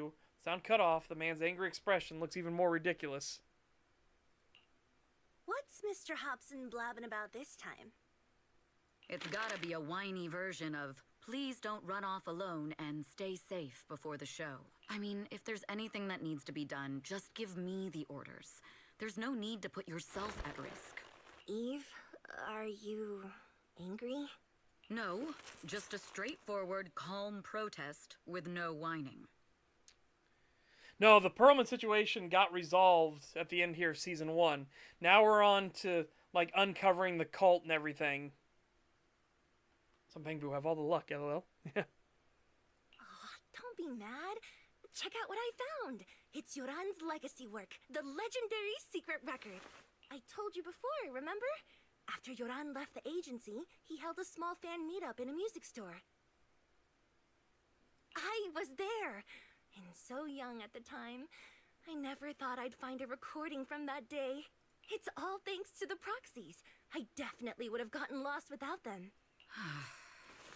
You trust people too easily. How do you know anything about these random proxies you found on Internaut? Who they really are, what their motives might be, or if they can be trusted. They're not random proxies. They're friends I knew before. I told you about them. The siblings who run the video store on 6th Street. What? If you already knew they were proxies from the start, you could have just DM'd them on Knock Knock. Why bother making a formal Internaut post? True. I was just being stubborn out of habit. Sorry, I was wrong. But they've managed to keep their proxy identity hidden from close friends, and they use a bamboo to handle commissions. That means your friends are pretty careful and dependable. That's reassuring. Huh. If we invite them to the concert, then they might just come in handy. Let me think about where to station them. Wow, Eve, you're surprisingly generous with compliments. For other people, that is. Wait, you're not planning to run a background check on them, are you? Having every bit of information allows me to prepare for any scenario. Like if you decide to suddenly run off. So then, what gave me away this time? You borrowed the makeup artist's phone to post on Internaut. Pre-opened a bathroom door before the press conference for your escape. Bathroom window. I have to say that the most creative idea this time was riding a public bike into the hollow. Aw, I thought my plan was flawless. You're so sharp, Eve. Before you were a manager, were you a detective? Or a PubSec officer? Not exactly, but close enough. Uh-huh. So secretive. If you tell me, I promise I won't run off next time. I swear. A professional spy. Huh? Hang on. A professional spy. That's so cool! Sounds like the perfect inspiration for a song! Are you really thinking of singing a song about being a professional spy at the New Year's concert? Huh? Is that not allowed? So, how's the concert showstopper coming along? Today's the production deadline. Okay, so we went against the entire board to buy Starloop for a New Year's concert, publicly announced your new single, and now you have writer's block. Did I miss anything? Yes. Today's just the official deadline, and I know you've prepared plenty of fallback deadlines. Okay, I'll do it. I'll do it right now. But there's no piano here. Can you help me, Eve? I don't sing, you know that. That's okay. You can just hum along with my cues, like this.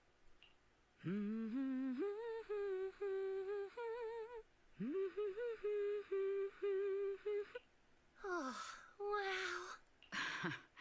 You're not tricking me into singing for you, are you? Evelyn swiftly reaches out a hand to press firmly into Astra's shoulder, her body weight to press her down into the small gap between her seat and the floor. What's wrong? We're being tailed. Those cars have been following us a while now. There's a companion hollow in the area. Let's use it to lose those unwelcome followers. By the way, I totally believe that she was a former spy, because holy shit, her capabilities are insane.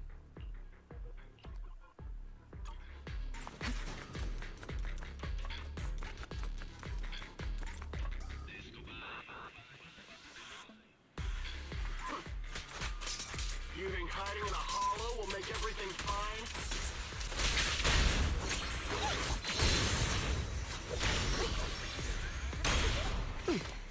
I arranged for someone to meet us before we entered the hollow. It shouldn't be far. Follow me.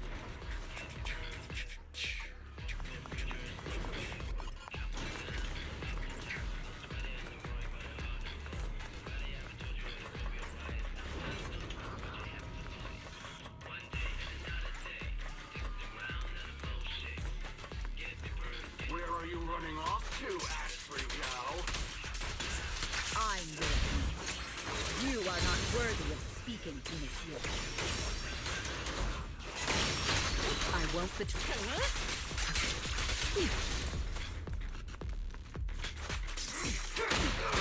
Oh, damn it.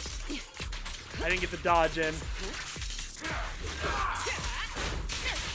Removing threat. Precision strike. Initiate. Music sounds in the music.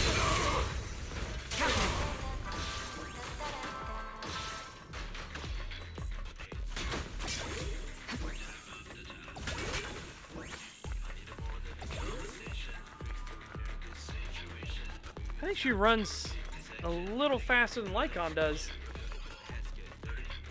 Because when Lycaon gets up to speed, he is fucking zippy.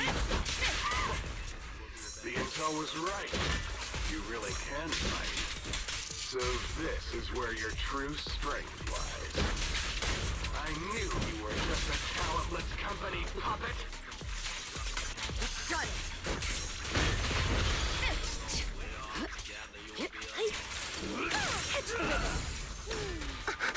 I'll take point. My time to shine.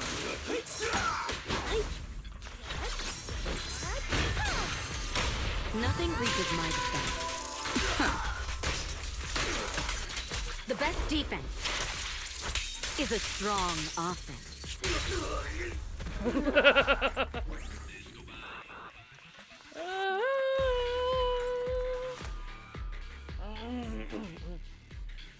Eve, are you alright? I'm fine. We can't let our guard down just yet. You guys, take Missy out back. Right. What about you, Eve? Are you coming? Dangerous go alone. Something that bothers me. To thoroughly investigate the goal of those attackers. Yeah, you should take the car back first. I'll be there shortly. But, oh, I see. Must have your reasons. I'll head back first, Eve. Make sure to come back safely. I will. Watching Astra leave safely lets out a sigh of relief. Someone mentioned some intelligence. It was clearly being followed somehow. The position must have been leaked. Besides, who else could it be? Thankfully, they're quite unprofessional. But just now, they didn't even realize that I had knocked the communicator off. If I find the comms, I can find out who's behind those attackers. Also, how exactly did Miss Yao's schedule get leaked?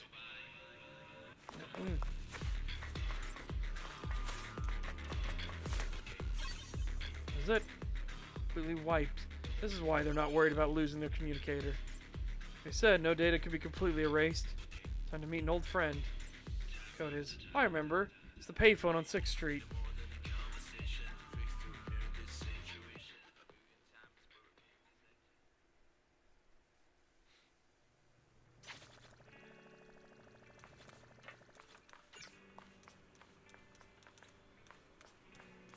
There's a way to not be so suspicious, like. Anyways. That concerns Miss Yao's safety. There's a nursery rhyme. What the That's a fucking code! Holy shit. 1155-665-4433221. On a series of dial tones before falling into silence. Evelyn waited until finally a voice came through on the other end of the line. Hey, you'd never call. What's up? I need your help. Oh, that's rare. There's a mission you can't handle? Go ahead. Tell me what I can help with. Can we meet? Meet? Fine. Since I promised to help you, I'll help you to the end. From where you are, can you see the Tin Man's beverage shop? Yeah. Turn left to the intersection. Walk straight. Good spot for us to rendezvous. No, you see it. Wait for me. I'll be there in 10 minutes. Yes, maybe I'll just take a walk around the area. I also need to keep an eye out for any suspicious people.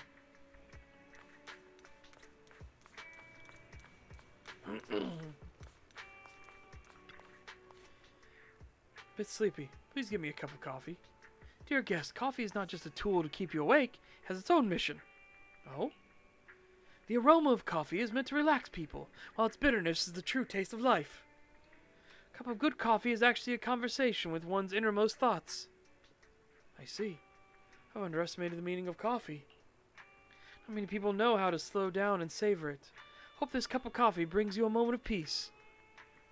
Seems like a master barista, deeply passionate about coffee. Not suspicious at all. Quite the skillful technique. Didn't expect there to be such an excellent coffee shop hidden here. Of course!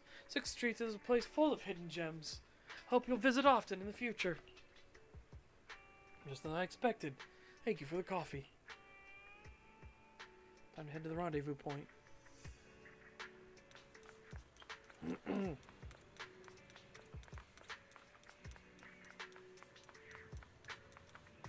So I see now. Hitting a girl in a hoodie with the hood pulled down low pokes Evelyn on the shoulder. Long time no see. You seem to be doing well for yourself. Hi, Rain. Same for you. Me? I've had a couple of close calls, but compared to my old days in the organization, I'm much happier now. So what can I help you with? I'd like to repay you for saving my life sooner rather than later. This communicator's been wiped. Can you restore the data in it? Even fragments would help. Let me see. Hooks up the communicator to a portable laptop. After rebooting it a few times, pop, the communicator emits a puff of smoke. Huh. So it fries its own motherboard after too many brute force attempts. That's some really advanced tech. What trouble have you gotten yourself into this time? Did you get any useful intel? Have some faith in your old buddy. I got a snippet of encrypted communication before the board fried. The record can't let Odium have it. Must separate. Don't let anyone find out Fugue. And the rest is gone. Fugue. Fugue? What does that mean? Forget it. I don't need to know. As long as you get it. Can you see who sent that encrypted message? Only the encrypted IP address. Let me trace it. Yeah, here we go. 192.453.18.300. Oh, okay. Okay. I get they don't want to actually do someone's IP address. That's not how IP addresses work.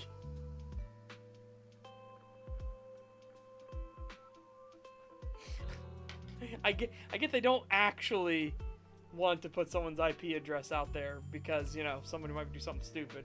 But good lord. Good lord. The IP address limits are up to 255 for a reason.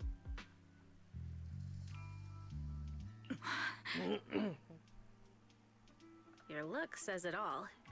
Is this bad news for you? No, it's not bad news for me.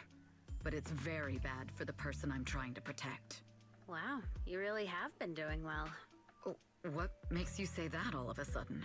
Because you have someone you want to protect, no matter what. I'm kinda jealous. I still work alone.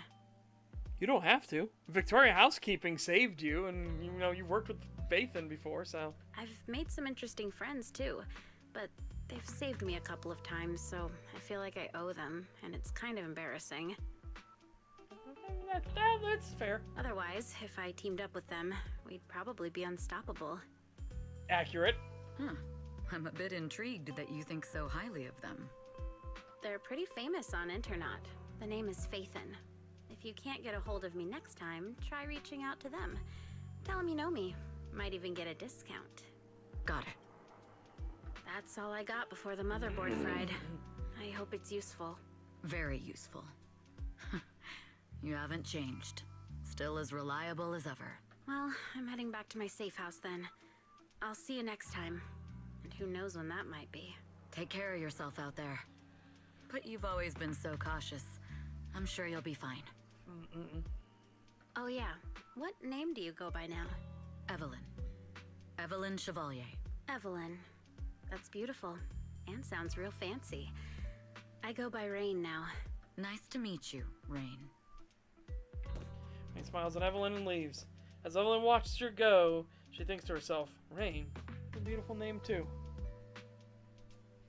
Wait, back to Astra. Evelyn can't help but think about that IP address. It's an internal company IP, which means that the person who leaked Astra's location was an insider. Later, at the observation deck atop Starloop Tower. Miss Yao. How's it looking? I've looked into it. The group that attacked us was indeed affiliated with Fugue. Are they targeting the company or me? Neither, but in a way, both. Fugue's goal was to get a hold of Yoran de Winter's record. Yoran's legacy cannot fall into the hands of an evil corporation like Odium. They seem to have recruited irrational fanatics for the job. How did they find out so fast? I literally just found that record in the hollow. Your movements are always watched. Fans, reporters, and people who mean you harm. Even those close to you. The enemy's infiltration is deeper than you think. That's why we must be extra cautious. Just a product propped up by capital, huh? Don't let Fugue's slander or defamation get to you. You just need to stay true to your heart. My heart? I really want to shout, "Get lost!" at those big corporations like Fugue and Odium. My music is just my music. If only the world were really that simple. Covering Yoran de Winter's classics in this concert was the company's idea. But you're the one who will bear the bad reputation for it. Oh, excuse me. I fear that you may follow Mr. de Winter's path, becoming a victim sacrificed in the invisible struggle of opposing powers. There's one line from Yoran that I adore.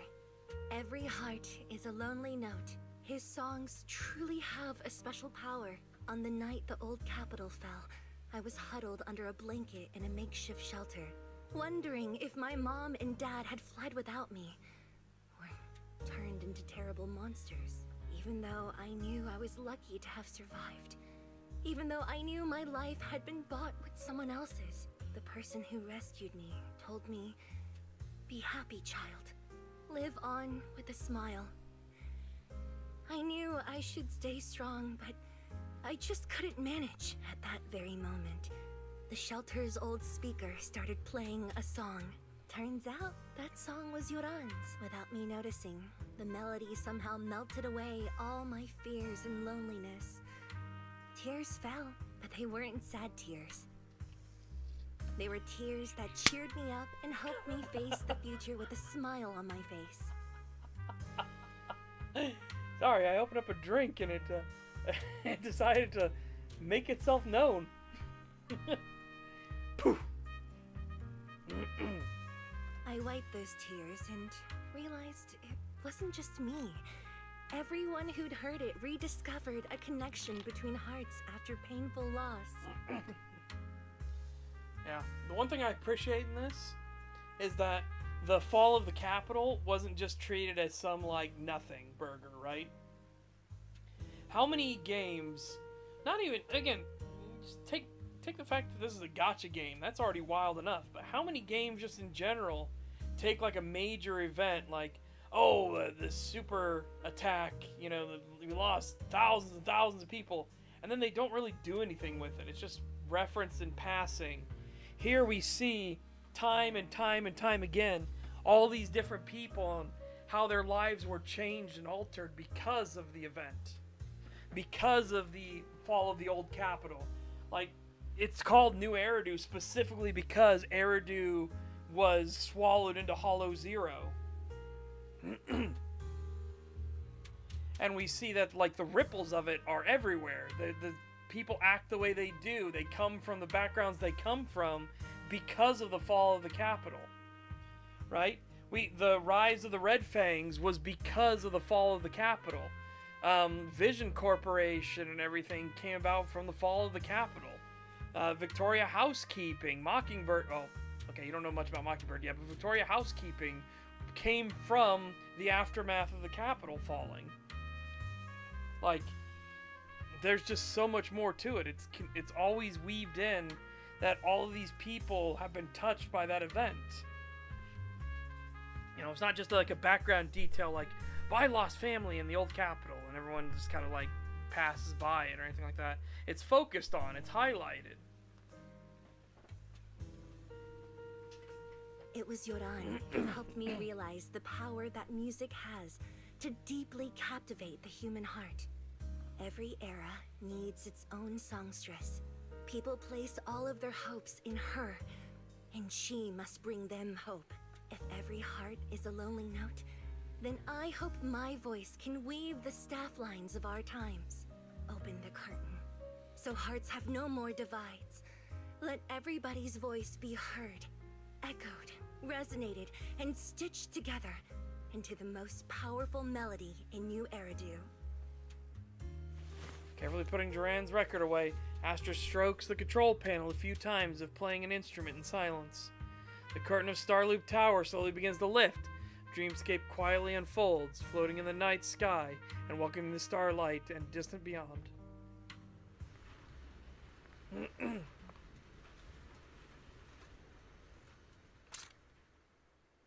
Music is magic.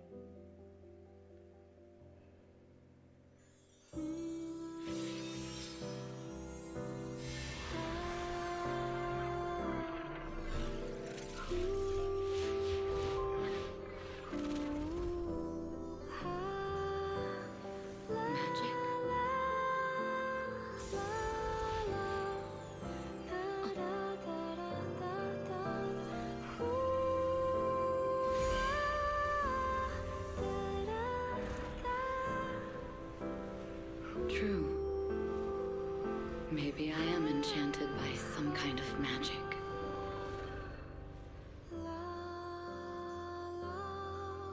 It makes me believe that even I may be worthy of protecting this star's radiance. Kind of. The biker gangs existed, but it was the fall of the capital, and then the fact that they decided to safeguard the lake, right? The lake of fire that stopped the outer ring from being consumed by the hollows. Oh my god. Ah! An excited Yao punches through the tranquil silence of rolling around on the bed. Wise! It's Astra! Wait, no, it's that really pretty manager lady from last time! She sent us an invite! It's an invitation to Astra's concert! There's even one for EOS. Wow, I never knew VIP tickets looked like this! Awesome, perfect way to ring in the new year. Now I can enjoy New Year's Eve without crying over not having a ticket. After all these years of unpaid work for Wise, I finally got it.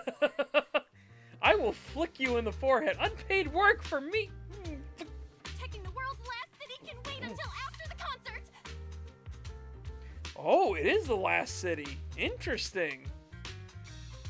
I didn't think New Eridu was the last one, but I guess who knows how far the Hollow disaster spread, right? We've seen it's all over in the Outer Ring as well, so how much worse it could have gotten, who fucking knows? Astra is so nice. I really don't get why haters have to diss her like that online. Haters dissing her online? What are they saying? Fairy, can you look it up?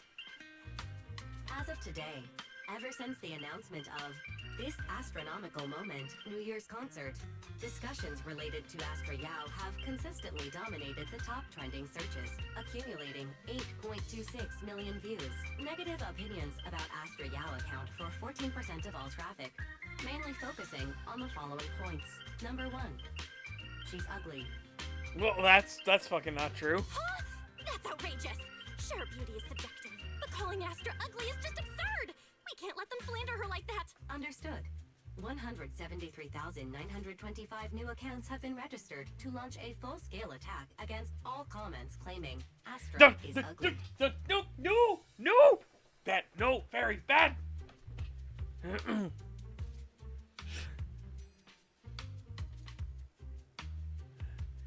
Fairy, don't make a bunch of bots. Fairy, you are an ethical AI, and you can't just make a bunch of bots to fight trolls. Understood. 173,924 accounts have been deactivated. Comments have been deleted. No! Let her cook, Wise. I think Fairy's right. When you can't speak truth to power, it's okay to use a few tricks here and there. Stop! Agreed. By employing such measures strategically, Fairy can help Master become a god in New Eridu. Stop! It's starting to sound like a villain arc. This is starting to sound like a villain arc. We're proxies, so we have to keep our moral compass or we'll lose ourselves. Fine. You're right. For a few seconds, I felt like I had all of New Eridu under my control. It sounds like a villain arc. Wait, weren't we talking about Astra? Where did we go off topic? Other negative comments mostly compare Astra Yao to the late superstar Yoran de Winter. For instance, De Winter is a true classic, and Astra's nothing more than just an idol propped up by capital. How dare she try to ride on that legacy? Astra is clearly a musical genius who's taken up the Winter's mantle. Her latest record proves it.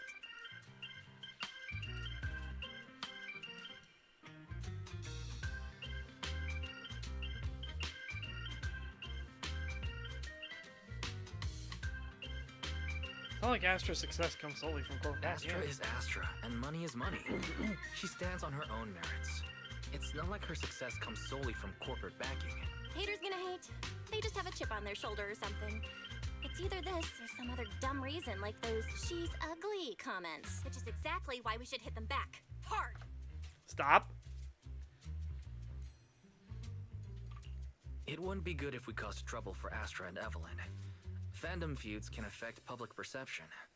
Astra's been famous a long time. I'm sure they can handle it. Okay, if you say so. You're too nice. But I'm still worried. Is it really okay for us to do nothing about it? And just like that, you spend the entire day following posts about Astra on internet. Is this the price of stardom? How does Astra handle this endless negativity? At last, the day of the concert. Today's the day! Astra's concert! From now on, every millisecond counts. We need to enter the venue 2 hours ahead of time. Traffic's good, weather's good, and the invitation is in my pocket. Wise, are you ready? Can we head out? I feel the boiling passion already. Let's head out. Actually, there's no need to rush. We have enough time. You feel the boiling passion. I guess it's good to leave early. Starloop Tower is downtown city center, so just the journey there will take quite a bit of time. That's what I was thinking too. I know I'm being impatient, but I'm just so excited. Great that you understand how I feel, Wise.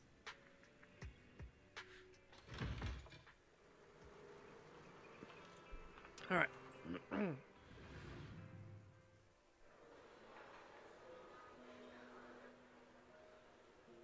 Ooh. Ooh. And in this arena, I'm getting a little hungry. Okay, that's kind of, I admit, that's kind of clever for like a fan group name. The Astronauts. Alright. Chat, I'm going to make myself, or I'm going to start at least, my spicy chimkin sandwich. I will start it real quick. I will go to the bathroom and I will be at RB.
Alright, the chimkin is started.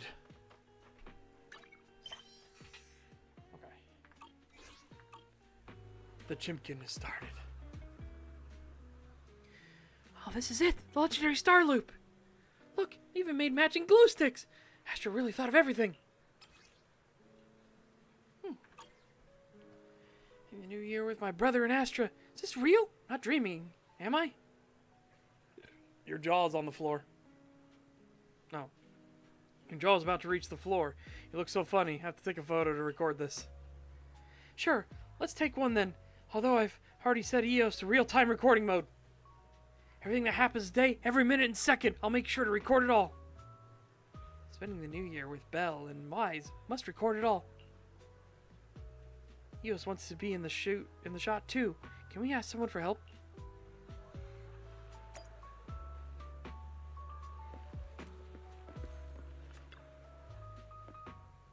Yeah, what a queen she is! I wonder if she'll get annoyed if I ask her to sign my album later. That's a common misconception. The company just uses the queen as a way to package her and establish an interesting character for her. But it's also related to her professionalism on the stage. That's super cute in real life. Yeah, she really is cute. She's super friendly and down to earth. Yep, that's exactly it. I actually like the prideful and aloof kind more. Seeing the other person walk away, the girl seems a little down. Might ask her to help take a picture. I think Astra's super cute like that already. It's nice to have at least one person who agrees with me. Am I taking a group photo for us? Oh, sorry, I guess. So I'm used to, sometimes they use the dialogues here and they go straight in. Other times they do where then you speak again. Excuse me. Could you please help us take a photo? We'd like a group picture. You must be an astronaut too. I know it because you arrived early, just like me. You got it. Leave it to me.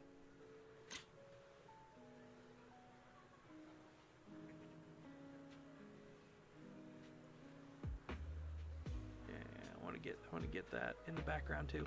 Bam! Yeah. Oh, you made it look so cute in the photo. But I look great. Why, look, other people could take cute photos of me. How come you can't? Of course, I've collected quite a few of Astra's photos. I'm real good at photographing people. As you're looking through the photos you've taken, Astra Yao's manager Evelyn strides over to you two. You must be Belle and Wise. Astra's told me so much about you. My apologies for missing the chance to thank you both in person last time. Welcome to Starloop Tower, my esteemed guests. Or should I say, Faithen. First of all, lower your fucking voice. Huh? Faye what? Huh? Faye what now? I don't really know what you're saying. You've been pretty careful. Although in my opinion, there's room to be even more cautious. Please rest assured, my intel does not come from anyone who knows your true identity. Then, how did you... Just simple logic. Syncing with a bamboo isn't technologically difficult, but maintaining connection once you're inside a hollow?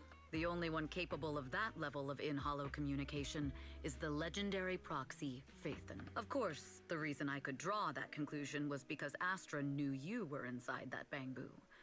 As long as you're skilled enough at impersonating a bamboo, you don't have anything to worry about. Huh. Guess I'll have to get more tips from EOS on how to be a cute bamboo. You're already too good at being a cute bamboo, Wise. If you get any better, it might start to get on people's nerves. From an outside perspective, I often think, sheesh, this guy really has no shame moving like that in EOS's body. I strongly agree. Anyway, Astra is very lucky to have your help. I hope we can continue working together. Given her position, she needs all kinds of talented individuals to... Talented individuals? And these two are? Mr. Hobson, what brings you here in person? These two are Miss Yao's esteemed guests, Belle and Wise. Allow me to introduce the Chief Governance Officer of Odium Entertainment Group, Mr. Hobson. Guests of Miss Yao? You both seem so young and promising. May I ask which business you're associated with?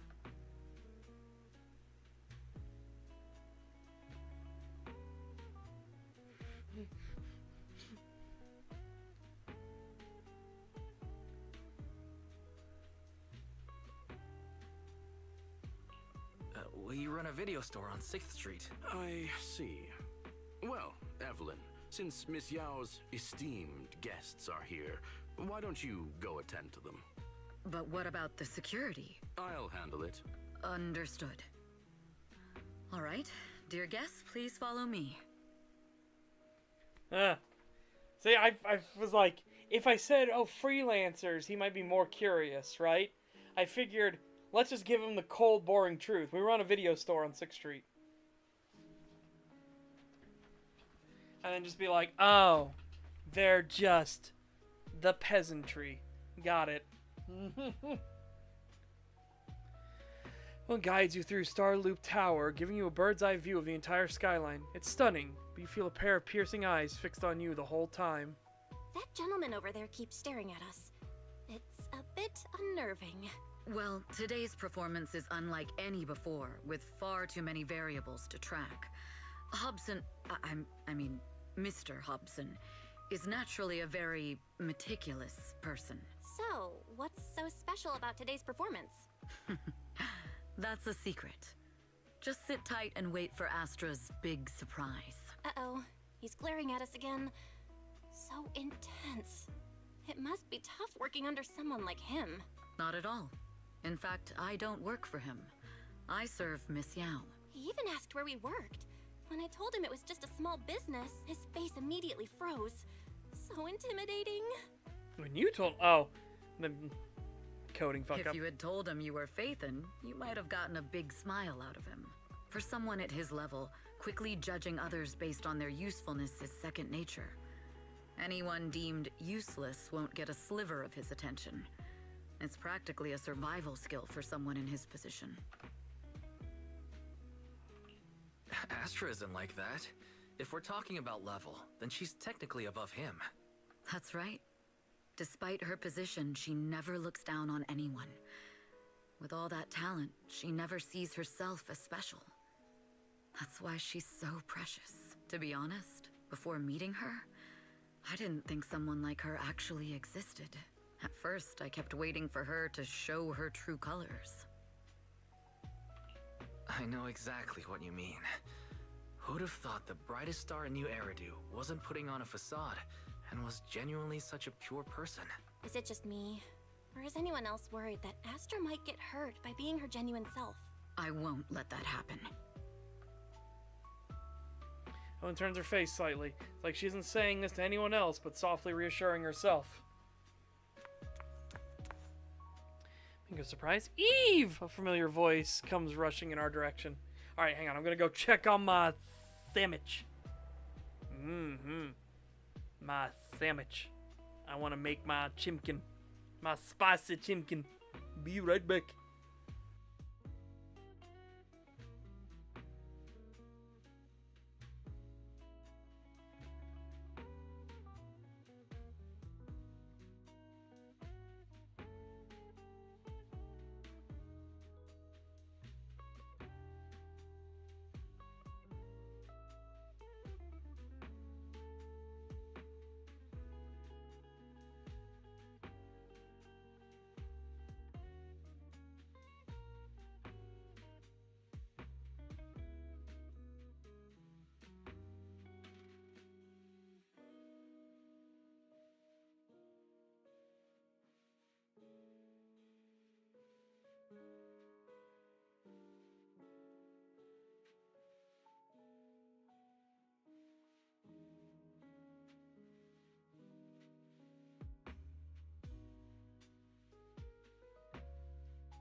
Alrighty.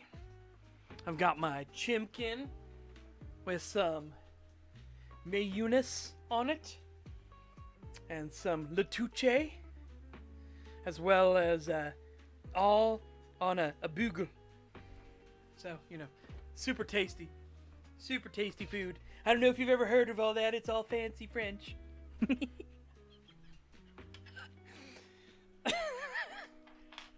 Ah, yes. Yes. Give me the bugle. Oh, whoops, this is backwards. No, you stay up in your position. Thank you very much. Crunch. Crunch, crunch, crunch. There we go. Oh.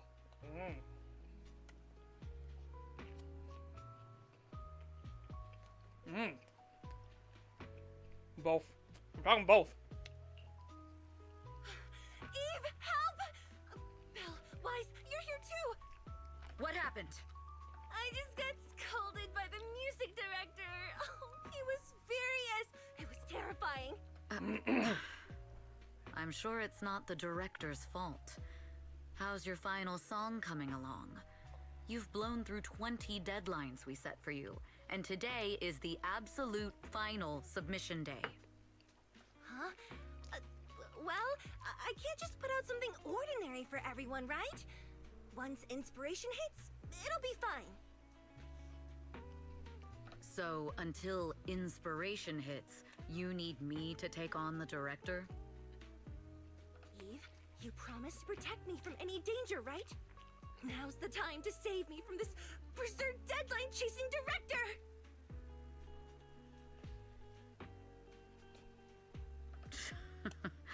Sorry, but that monster's outside my jurisdiction. Oh, how could you?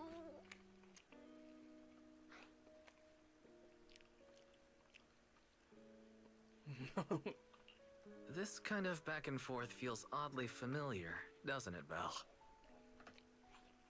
Totally. Conversations like that happen every day between an unreliable brother and his sharp, capable sister. Wow. Wow, I'll remember those words. Evelyn, stop covering for her. She doesn't have anything ready. Not a single piece. What are we supposed to do for the final song? Improvise? Huh? Sure. With the enraged director's outburst, Astra grabs Belle and Wise by the hands and runs without hesitation. One follows close behind, letting out a wry smile. This comes with an unexpected crisis beyond one's job description. A close game of hide and seek, and the area supervisor loses track of their target. Evelyn leads everyone to hide in the shadows as she watches the supervisor leave. What? Where'd she go? And how does she run so fast in heels? Poor director. Looks like this time we're really going to have to push it to the last minute. My dear Yoran used to be just like that. Oh, you're... Astra, meet the special guest the company invited for your concert. Lady De Winter, it's really you! I can't believe you're actually here. Having you listen to my performance in person, it feels like... Please, just call me Tessa. Ah, so this record is...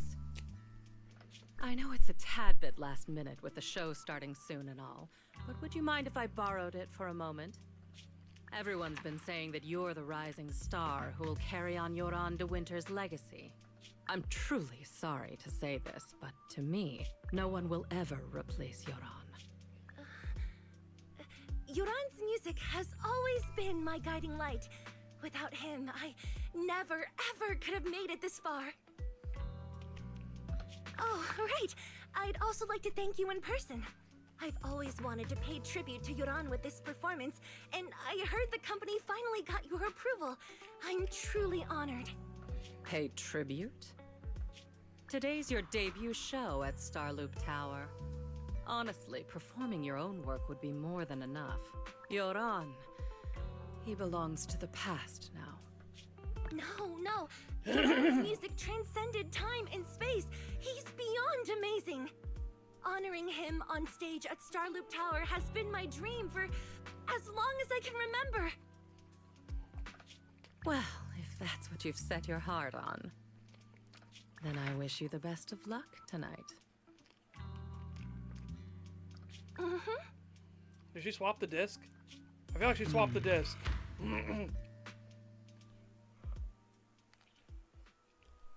I feel like the disc just got swapped.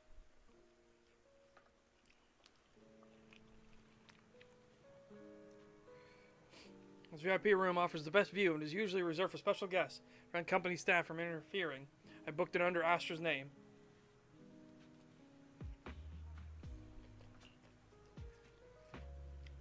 It was really just a coincidence the Lady de Winter was here just now? Could there other insider in the company really be?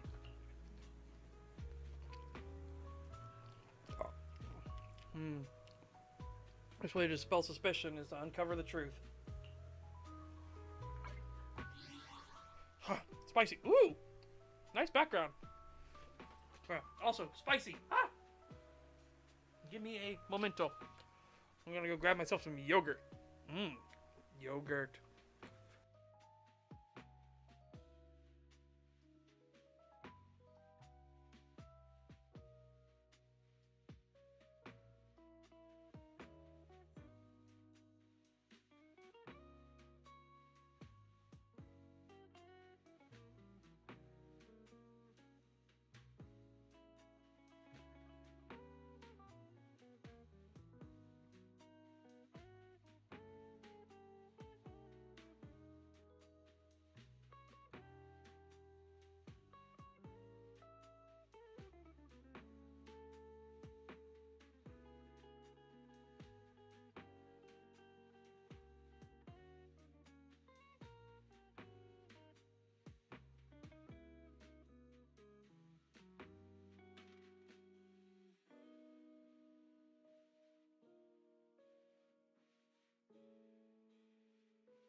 Whew!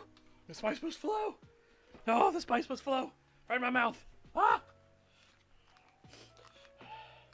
Such good chicken. Such good fucking chicken. Oh.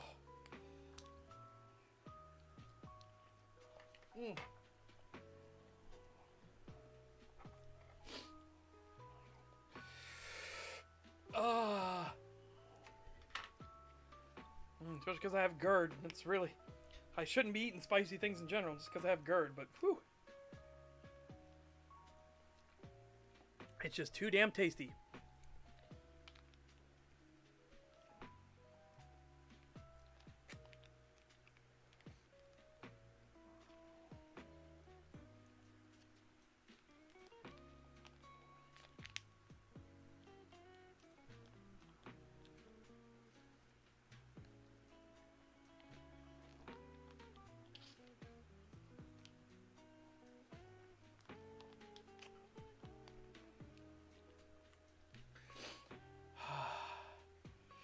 Oh, sweet relief.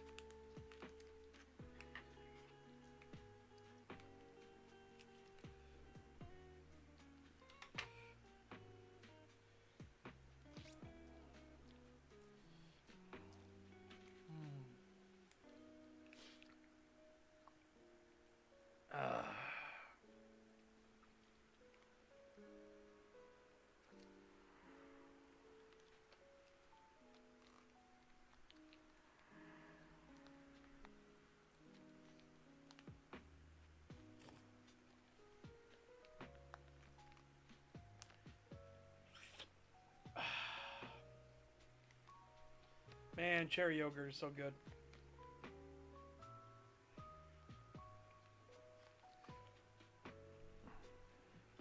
I would say that there's nothing better than yogurt.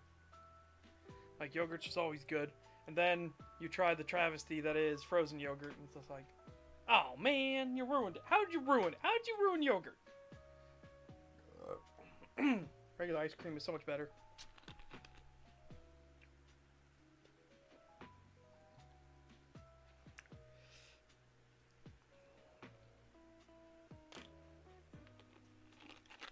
Water does not help with capsaicin. In fact, water will actually spread the capsaicin around to make it hotter. And even better, put it down in your guts faster. Ugh.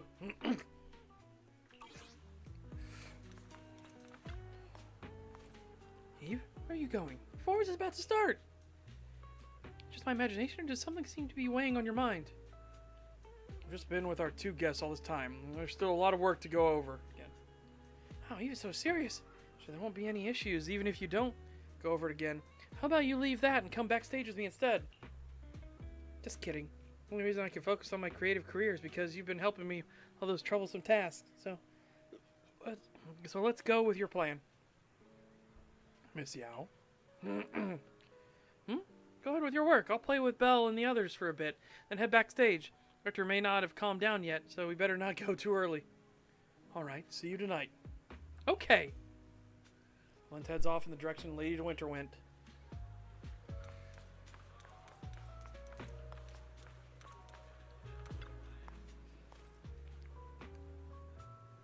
As expected, already conducted a thorough inspection of all the VIP guest items. The concert beforehand. Oh, must have been slipped in not long ago. Oh, not pure gold. It illuminates the world. It's a code, and the answer seems to be a golden object. The entire star loop is resplendent with gold. And there's quite a few places that need to be checked.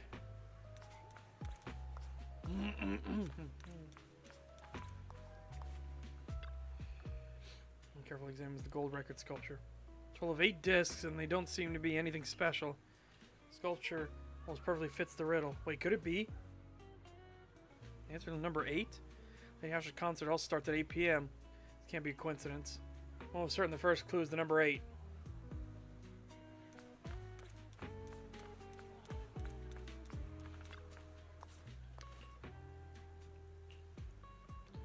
You go to Luminous Hall floor. Alright. Putting together the pieces. Piece of the puzzle. Ooh, what is this? This one's actually gold plated. Clearly says it's an object that shines like gold but isn't gold. The girl probably doesn't have any clues. Carefully inspects it again. It really is just a regular decorative item. Let's see what I find.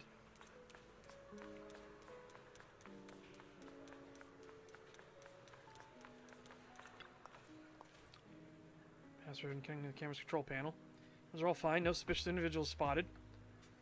Probably seem like the most suspicious one right now. So they must have deliberately sent me away when Belle and Wise weren't around. Probably already wary of me. They were an old fox from Odium. He's no easy opponent. But despite his suspicions, he's yet to revoke my admin privileges. That means that's all he's got. I can fully entrust Miss Yao's safety to the company.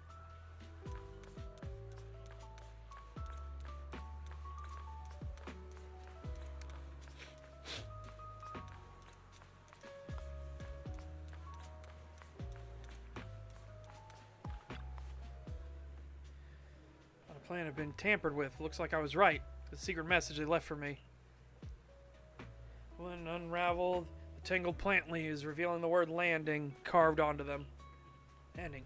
Maybe the Fugue's planned operation is to sabotage today's New Year's concert? When you contacted me before, you were always vague. Was that just a delay letting me know until now? This is bad. Odium has made extra preparations to guard against Fugue. So than the others. I'll check everything again before notifying Hobson. See if there's any other clues.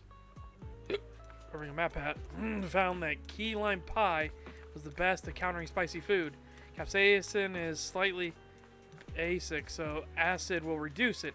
Sweetened condensed milk has very little water and a lot of milk fat that counteracts it as well. Yeah, I use yogurt because it's also got the cooling effect, right? The immediate cooling sensation.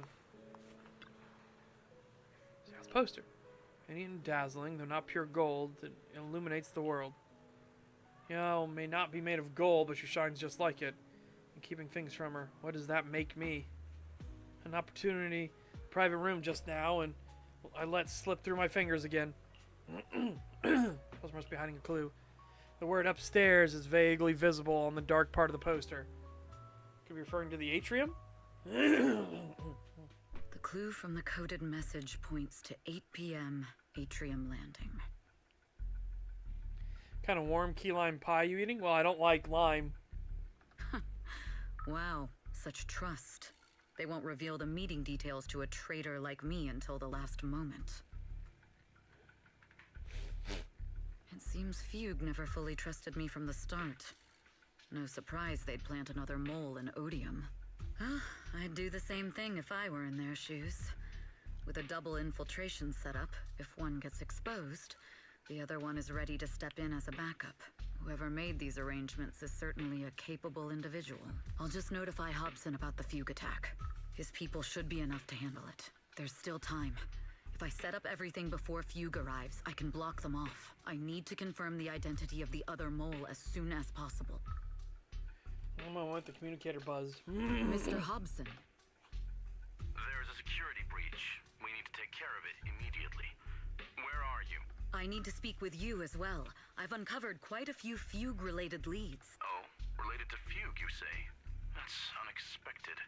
Where are you right now? It's a little hard to describe, so if my guess is correct, Hobson probably wants to take me out. I might as well use this opportunity to draw him and his men to the atrium. That way we can block Fugue's attack. Why don't we meet in the atrium? The atrium? All right, I'll wait for you there. After ending the call, Evelyn exhales deeply. Finally. I can't hide it any longer. It's time to reveal the truth. Now that I've got Fugue's intel, I'll deal with the issue at hand first. As for who the other mole is, I'll have to play it by ear. And the concert creeps quietly closer. Evelyn takes a deep breath and heads towards the atrium. Can't go too hard on Hobson and his crew. We still need them to hold off Fugue. When they start fighting, we'll have time to figure out what the mole is plotting.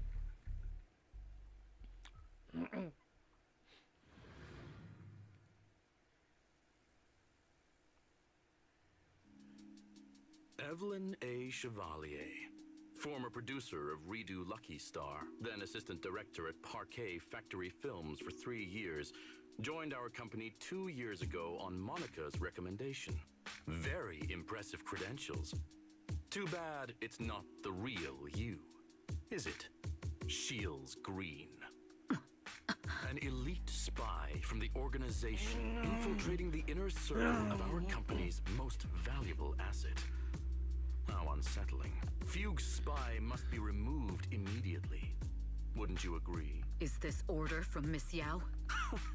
You don't actually think that woman has free will, do you? Like I said earlier, she's nothing more than a valuable asset of our company. There's no place for her input in the company's decisions. I'm the one who has no place here. Oh? I know she'd never issue such an order, but still, I can't help but doubt. I can't help but be suspicious. I just had to ask. Even under the sunlight, what crawls out of the darkness is still just a shadow. You're not wrong. I am, in fact, a spy planted by Fugue. I thought you'd deny it. Good. That saves me a lot of trouble. But I'm not your enemy. Fugue simply hired the organization I work for. My relationship with them never involved any loyalty. Listen, I'm not the only spy Fugue has planted within Odium. What? You must know that the grudge between these two conglomerates runs deep. Do you really think Fugue would gamble everything against Odium on me alone? I only learned about their plan of action moments ago, and this is nowhere near the full scope of their strategy. What we should be doing now is We? I'm not interested in figuring out whether you've actually switched sides or if you're just faking it. As for your intel, how can anyone know if it's legit or a trap? But Miss Yao's safety... That's none of your concern. Odium will protect its assets. We don't need outsiders to get involved. I'll look into the intel you mentioned. In any case, thank you for your service these last 2 years. Now! If it's not an order from Miss Yao herself, I'm afraid I can't comply. I'm afraid I can't comply. Hobson, tell your people to stop. The real enemies are on the way. My only goal is Miss Yao's safety. Continue, and you'll have no mercy from me. Don't waste your time on me.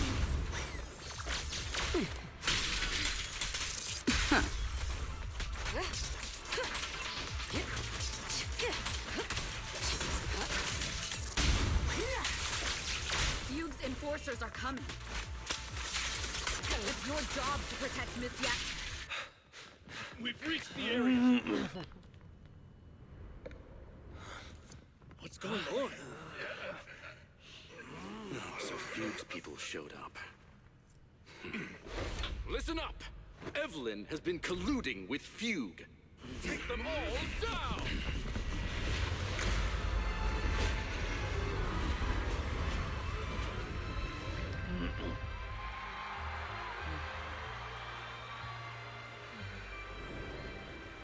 Good evening. New Eridu. Are you ready? Then let me share the wonders of magic with you all.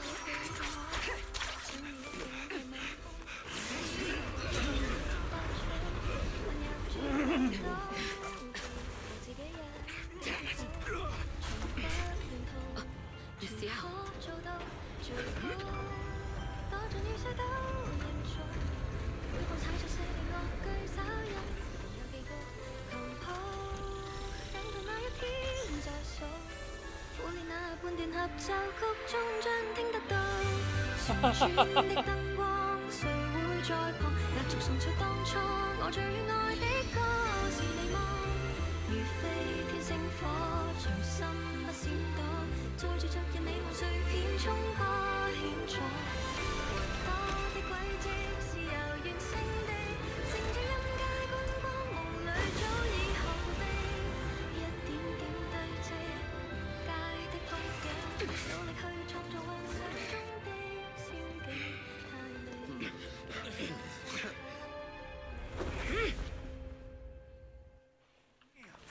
Traitors are unreliable.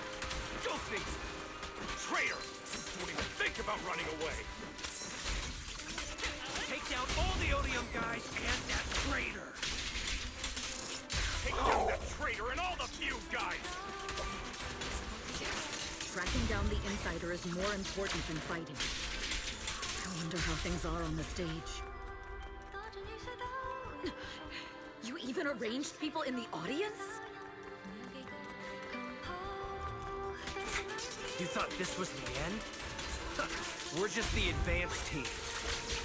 As long as we hold off Odium security. Miss Yao? Miss Yao! Can you hear me? Control room, do you copy? Communications have been cut off? Traitor to the organization! Are you ready to meet your maker? The people from the organization. This is getting worse. If the control room's been breached, I won't be able to handle it on my own. Oh, Phaethon! Someone both Rain and Miss Yao trapped. Astra is in danger. I need your help. Danger? Yes, but if you're willing to lend me a hand, there might still be a chance to turn things around. There's no time to explain. Just come with me. We have to break into the central control room. Huh?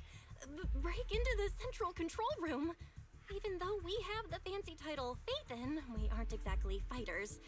We might not even be able to beat Eos in a fight. Evelyn, what's going on? Sorry.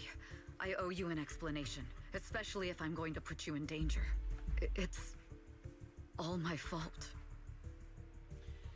Confesses everything to Bell and Wise, from the long-standing grudge between Odium and Fugue to her role as Fugue's spy that had been planted by Astra's side, carrying out Fugue's plans while avoiding Odium's suspicion, all the while exhausting every effort to uncover the identity of the other mole besides herself.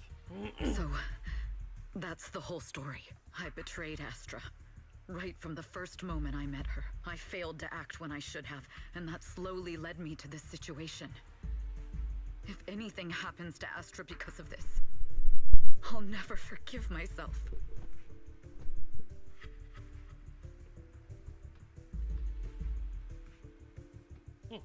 The only one who can decide whether to forgive or not is Astra.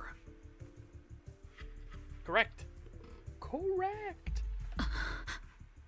That's right. The most we can do is bring you to her, plain and simple. You two. If we take over the central control room, Fugue's every move will be laid bare. Not just that. While Astra powers Starloop's harmonic core from the stage, the control room manages everything else. Navigation, balance, and stability. If the control room is compromised, it'll be like a spaceship losing its bridge. The consequences would be disastrous. We'll coordinate from the control room and fend off the enemies. Then, right in the nick of time, with all eyes on us, we rush to the stage and save the day! Let's be realistic about our combat abilities. Most likely, it'll be Eos who saves the day. Bruh. Astro was right. You two really are interesting. Come on. Let's go take the control room. Let's go.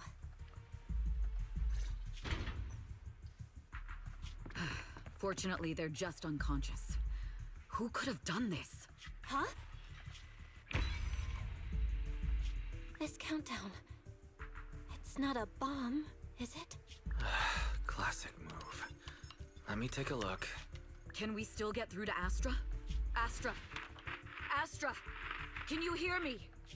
It's no use. Looks like the usual comms have been cut off. We couldn't stop them. Damn it! How many people did they send to sabotage the show?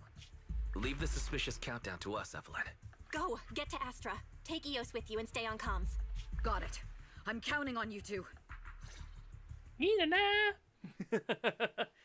on the stage, all the lights went out during the intermission, leaving Astra alone in the darkness, frantically trying to reach everyone.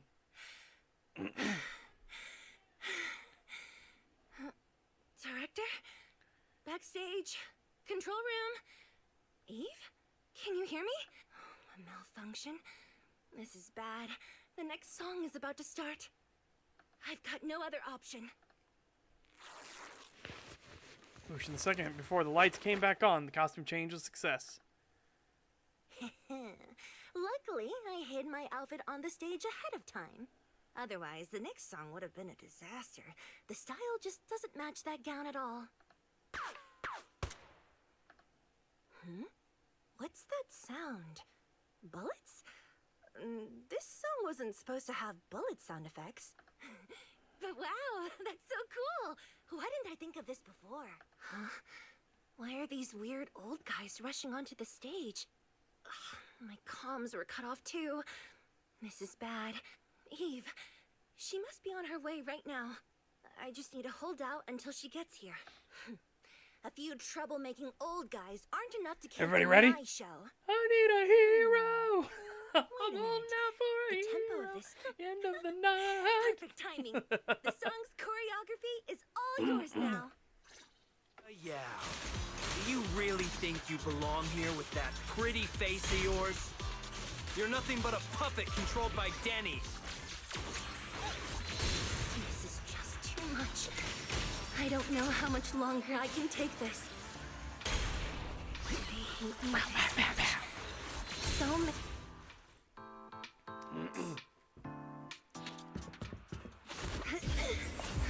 Am I being too greedy? My desire to reach every lonely heart. Maybe it was always an impossible dream.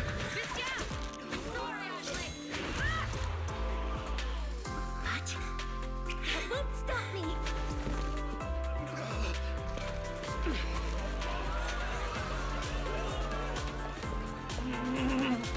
Little by little, using the purest melodies, I'll captivate the world. Miss Yao!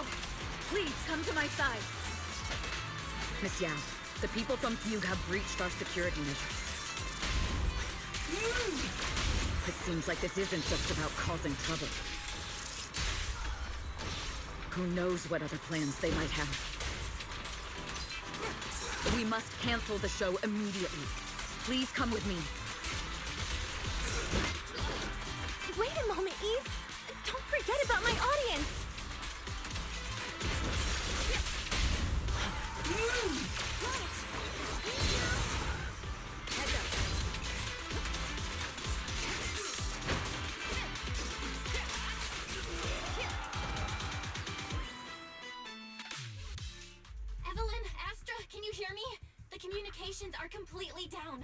only talk to you through EOS now. The timer is connected to the explosives. Explosives? Has Fugue completely lost it? Starloop Tower is cruising right now. If it explodes, even their own people won't make it out alive. Wait. Fugue is just the scapegoat. The real mastermind must be someone else. Their target isn't just me. It's all the audience here as well. The thrusters. The explosive device must be connected to Starloop's thrusters. Wise is already working on disarming the detonation device. Is it doable, Belle? Yeah, as long as it's software, there's always a way to crack it. The control room has the blueprints for all the thrusters and pipelines, but I don't know if we have enough time. The countdown is less than 10 minutes. Having the desire to live is such an enviable thing. Lady De Winter, why are you here? You already know the answer. Why bother asking? I'm here because it's my duty as Yoran's widow. As the family of the deceased, I must hear the screams of the murderers with my own ears, and see their repentance with my own eyes before I can go. Wouldn't you agree? Murderers? I don't understand. Yoran, wasn't his death his own decision? Suicide! What a convenient excuse. All they have to say is he committed suicide, and the murderers walk free and carry on with their own lives without a shred of guilt. And then they dump all the grief and pain onto the victim. If Odium and Fugue hadn't dragged Yoran into endless contract disputes over their so-called profits, would he have been forced to leave the stage he loved so dearly in his final years? He watched helplessly as music drifted further and further away from him, as if sealed in a silent vacuum, slowly suffocating and losing all his brilliance. But I must thank Odium and Fugue, if not for their endless conflict and unwavering resolve to destroy each other, I could never have pulled this off. After all, what could someone like me, abandoned and left alone in this world, possibly achieve? I must also thank the audience who once adored Yoran de Winter. If you hadn't cast him aside so easily, if you hadn't scrutinized Yoran's every move with such harsh and critical eyes, if you hadn't hurt him with baseless speculation and cold, detached remarks, how would he have fallen slowly into that endless, dark abyss of pain until he completely lost the courage to live? I must thank you too, Astra Yao. There is genuine beauty in your voice, but do you realize you're nothing more than a money-making nightingale to Odium or Fugue? When the next nightingale hatches, you'll lose all your value, and everything you have today will eventually be taken away. This is a pretty good condemnation of the music industry in general. Holy shit. Just like Yoran, whose worth was stolen by your voice. You, all of you, you are murderers. It was you, all of you, who drove Yoran de Winter to his death. My most beautiful dream, my most precious resonance. My true love. It's almost time. Oh, how rude of me. I haven't even given you all a proper welcome. 3, 2. There's no time. If the engines get damaged. 1. Everyone, welcome to my late husband's funeral.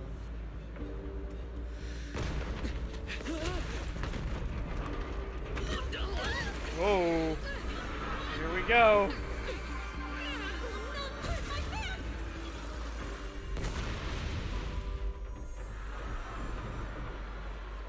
I'll use my thingy to protect everyone! Miss Yao. How rude of you. It's not over yet.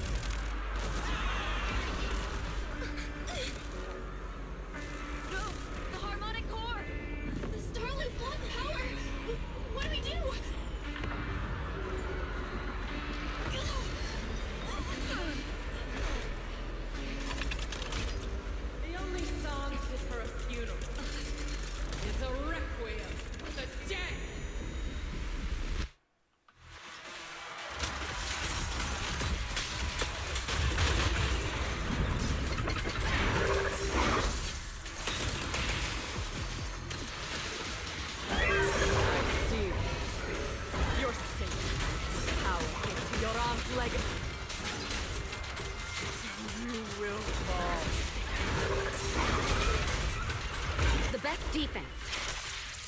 is a strong offer.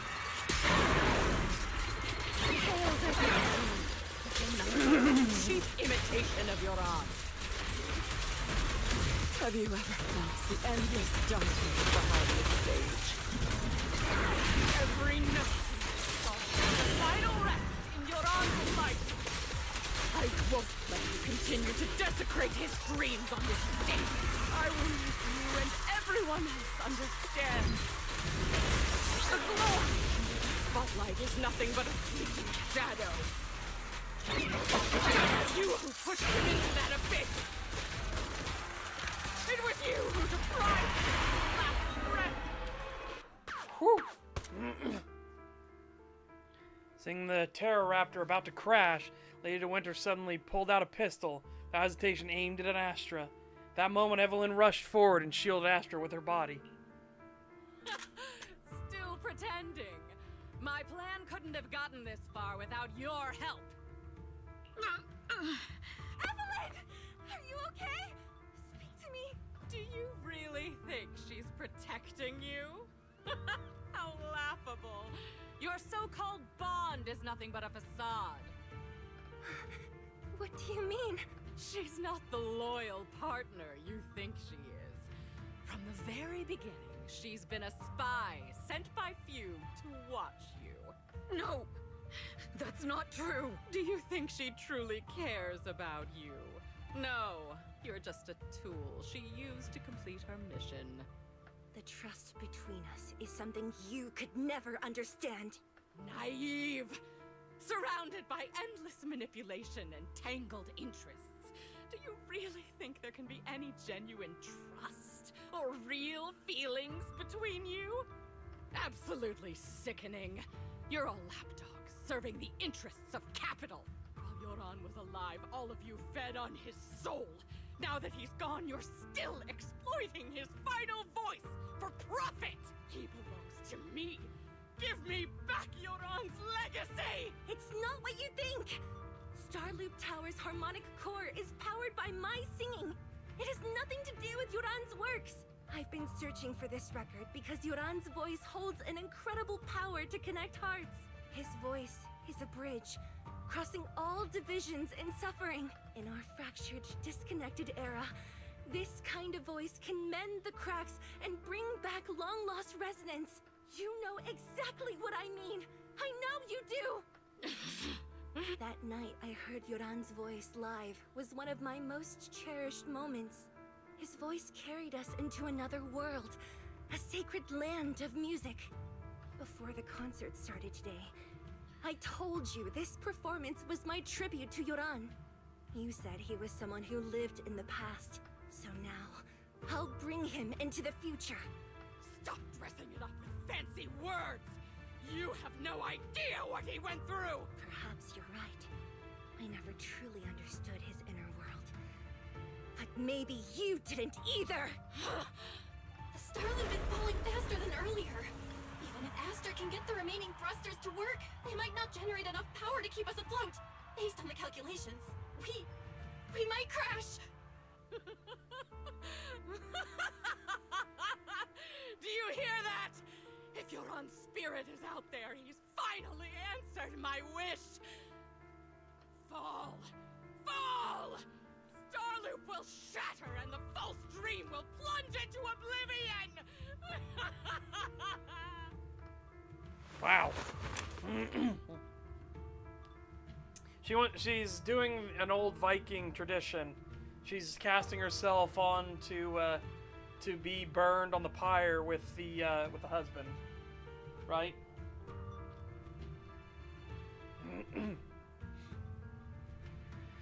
Tessa De Winter dropped her pistol, her curses dying away as silent tears rolled down her face. Yoran, I'll wait for you where the starlight dims. Will you be there? Pistol fell from her hand as her eyes glazed over with madness. Laughing like a maniac, she disappeared in the panicked crowd. I'm sorry, Astra. I never had the courage to tell you. I'm a spy for Fugue. My code name is Shields Green. What? But your hair is clearly golden leaf colored. You're not bothered?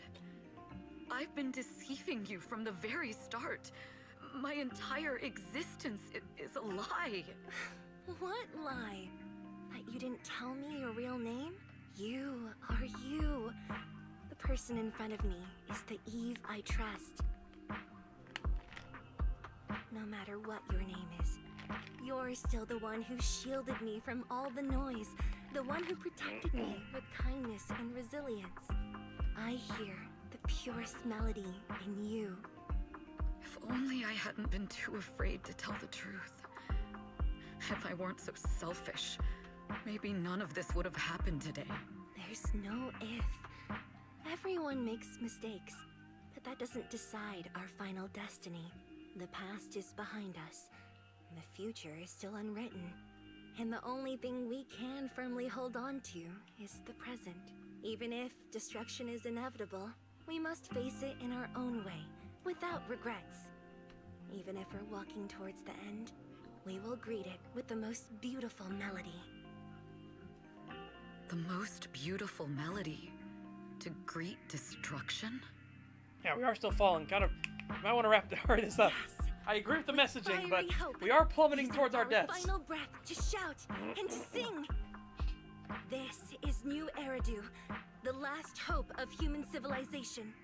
Even in desperate situations, we've survived time and again with inexplicable joy. Fate has favored us after all. This time, It's not really the last we'll hope of human surely make it civilization, through though. again. That's a bit... Because again, the Outer Rim... the Outer Ring exists. All those, like, cities and towns and stuff exist still. Well, towns and villages. Let's ramp that down a little bit. Belle, Wise, Eve, will you sing the final song with me? Improvising like this... it's not really my strong suit. You know I've never been good at singing, but fighting for you, I've never hesitated. Evelyn jumps down off the stage. No matter few, Godium, HAE, or the people from the organization, everyone was panicking, set into chaos from fear. As long as those 3 harmonic cores are reactivated, then there's still hope. Alex, we're going down! We're all gonna die! It's all because of her! Shields Green! You betrayed the organization and led us to a dead end! Kill her! My name is Evelyn! Perhaps I'm no longer trapped by the secrets and lies of the past. Perhaps I can make my own choices too. This time, no orders, no schemes, only me.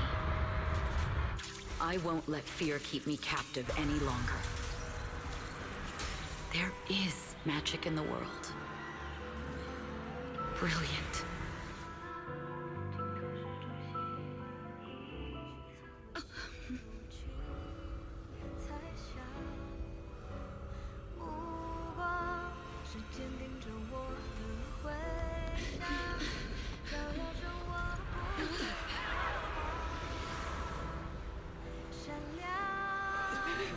What? Benny, what?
Annie, your mind works in truly terrifying ways.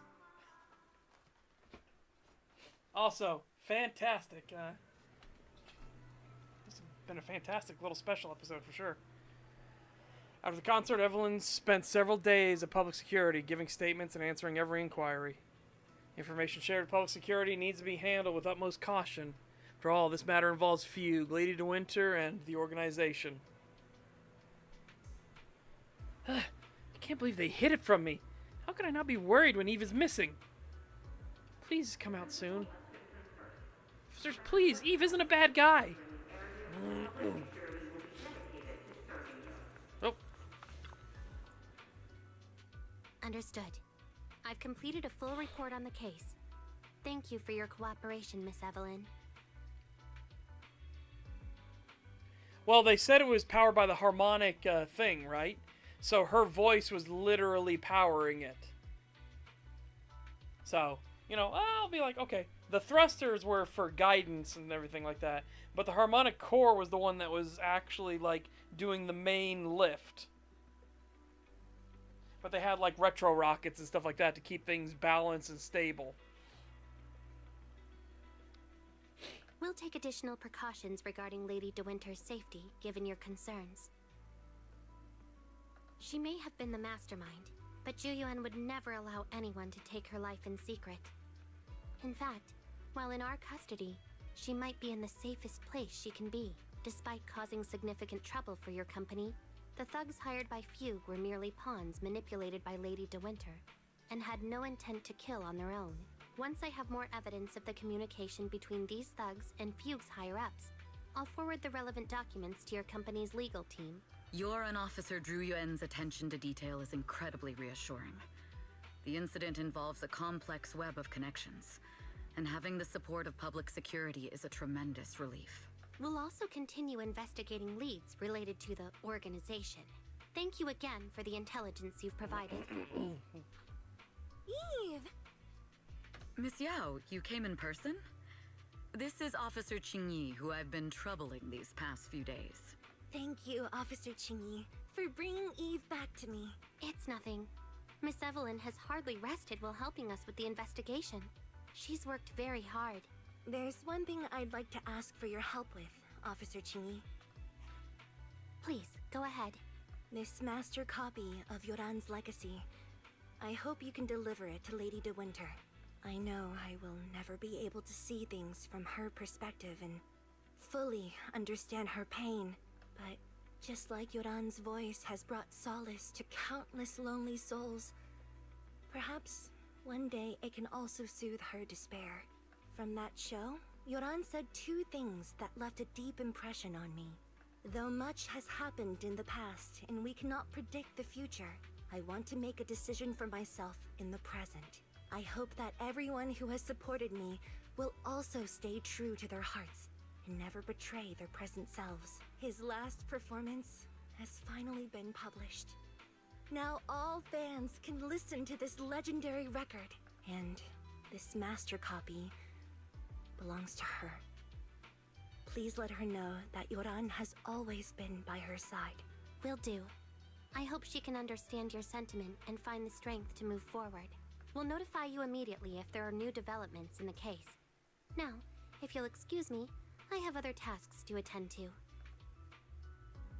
As the public security officer escorts them to the door, Astra notices that Evelyn's expression has relaxed considerably. Didn't give you a hard time, did they, Eve? Public security's Qing Yi and Captain Zhu Yun are incredibly sharp. My history with the organization couldn't possibly slip past their keen eyes. Thanks to your persistence, the company and Mr. Hobson decided not to hold me accountable this time. Now, my past has nothing to do with this case. Besides, I do have intelligence that can be useful to her. For them, taking down the organization in one fell swoop is far more important. For me, this may be a mutually beneficial situation, and I'm happy to help. As long as you're safe, it's all that matters.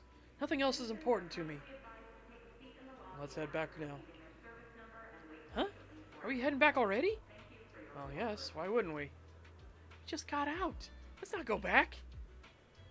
I really can't with you. Alright. This is nice out today. We're not far from 6th Street, and last time we only escaped thanks to those two from the video store. Let's go and give them a proper thank you. Yep. You should head back first. I'll ensure Miss Yao's safety. 6th Street. Let's go to 6th Street. Two get in the car and head towards 6th Street. Miss Yao, since we're visiting, we should buy Belle and Wise a gift. There we go. That's right. I almost forgot. Good thing you reminded me. Oh, okay. I thought they might have more dialogue, so I wanted to slow myself.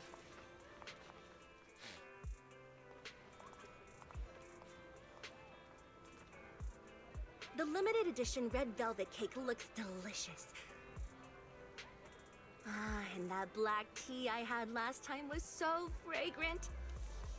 It'll be lavish. Belle will be thrilled. Speaking of gifts, I also have a gift I'd like to give you, Miss Yao. Huh? What is it? If you're curious, follow me.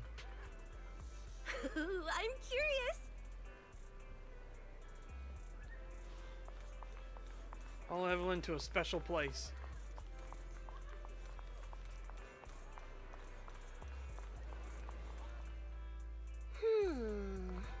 I didn't think so before, but this place seems familiar.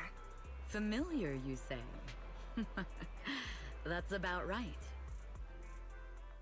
This place is completely empty. But why does it feel so familiar? Because this is where the gramophone used to be.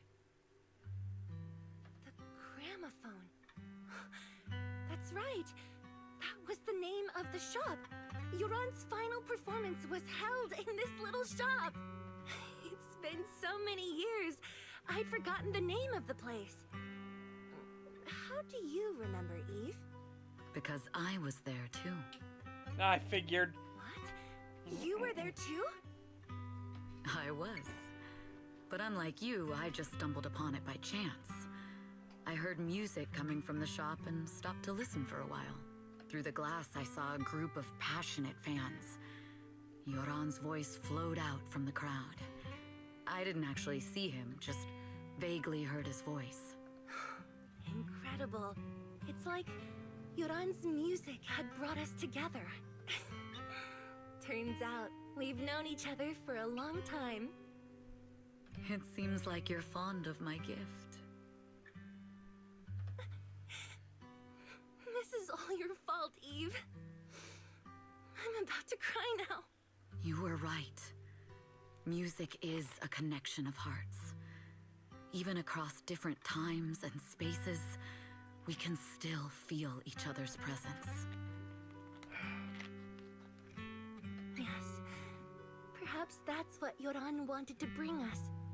A resonance that never fades. A connection that transcends time. The only thing we can hold on to tightly is the present. Yes. Only the present. The two stand quietly on that empty ground as if they can still hear Yoran's voice drifting in the wind. And bringing warmth that never truly disappeared. We've been walking for a while, and it's almost time to meet up with the proxies. All right, let's go find Belle and Wise. Alright, inside we go. And here we have Miss Fairy, the strongest AI around. Top-notch holo navigator with the sharpest tongue in new Eridu.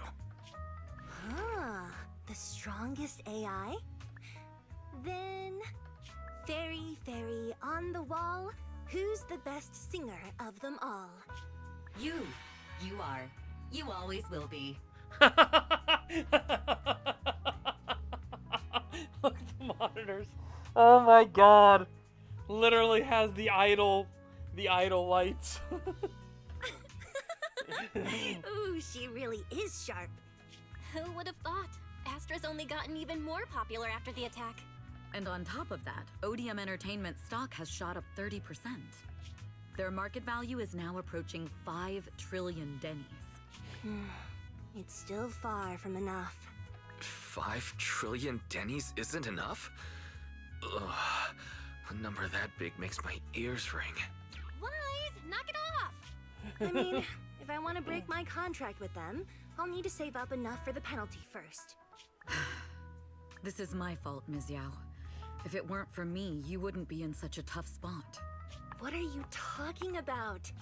We only let go of something as trivial as money in exchange for someone as priceless as you.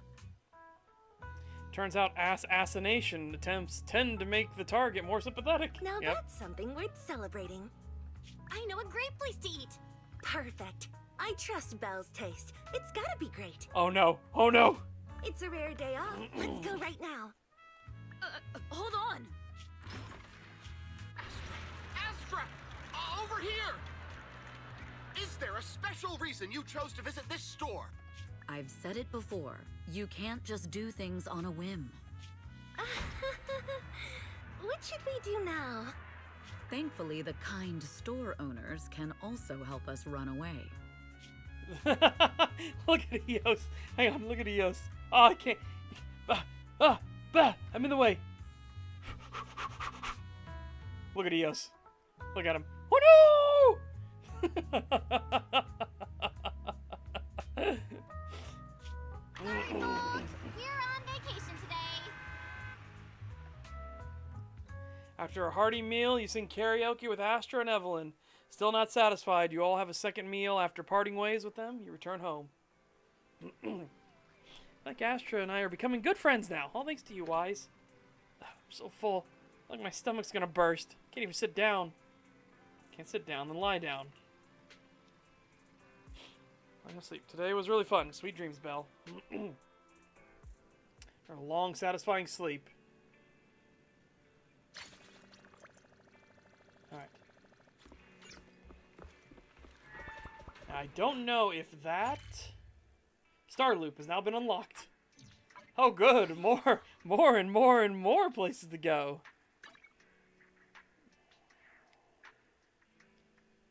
Okay.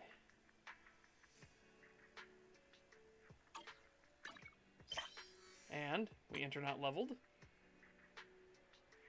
Ka-ching! Ka-ching! So 3 there. Oh, I can't see what you get at 60. Okay.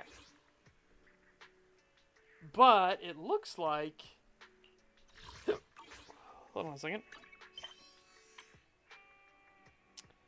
Oh no, once we get 50, yeah. We need to do the reputation one to get to legendary. We're getting there. 48. Taking a long time. Okay.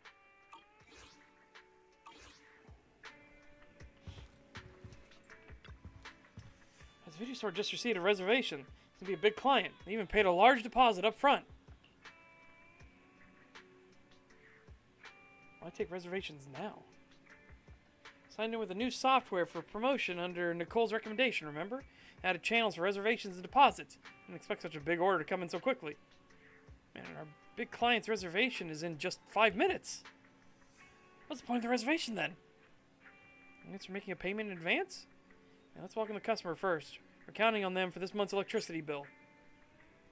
I don't know. Can I see... I'm trying to remember. How do we see... Oh yeah, journey. Okay. Yeah, I think now we're going into the epilogue proper.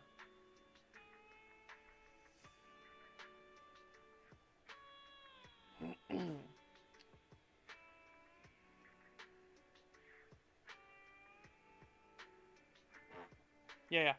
I think now we're going into the epilogue proper, which is going to be pretty heavily focused on Lycaon and his past. Oh! Oh! Do I want to start it now?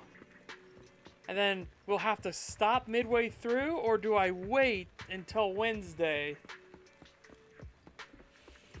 Because we're in non-immersive mode now, so I can actually go around and do stuff. Ooh, She's a reverb.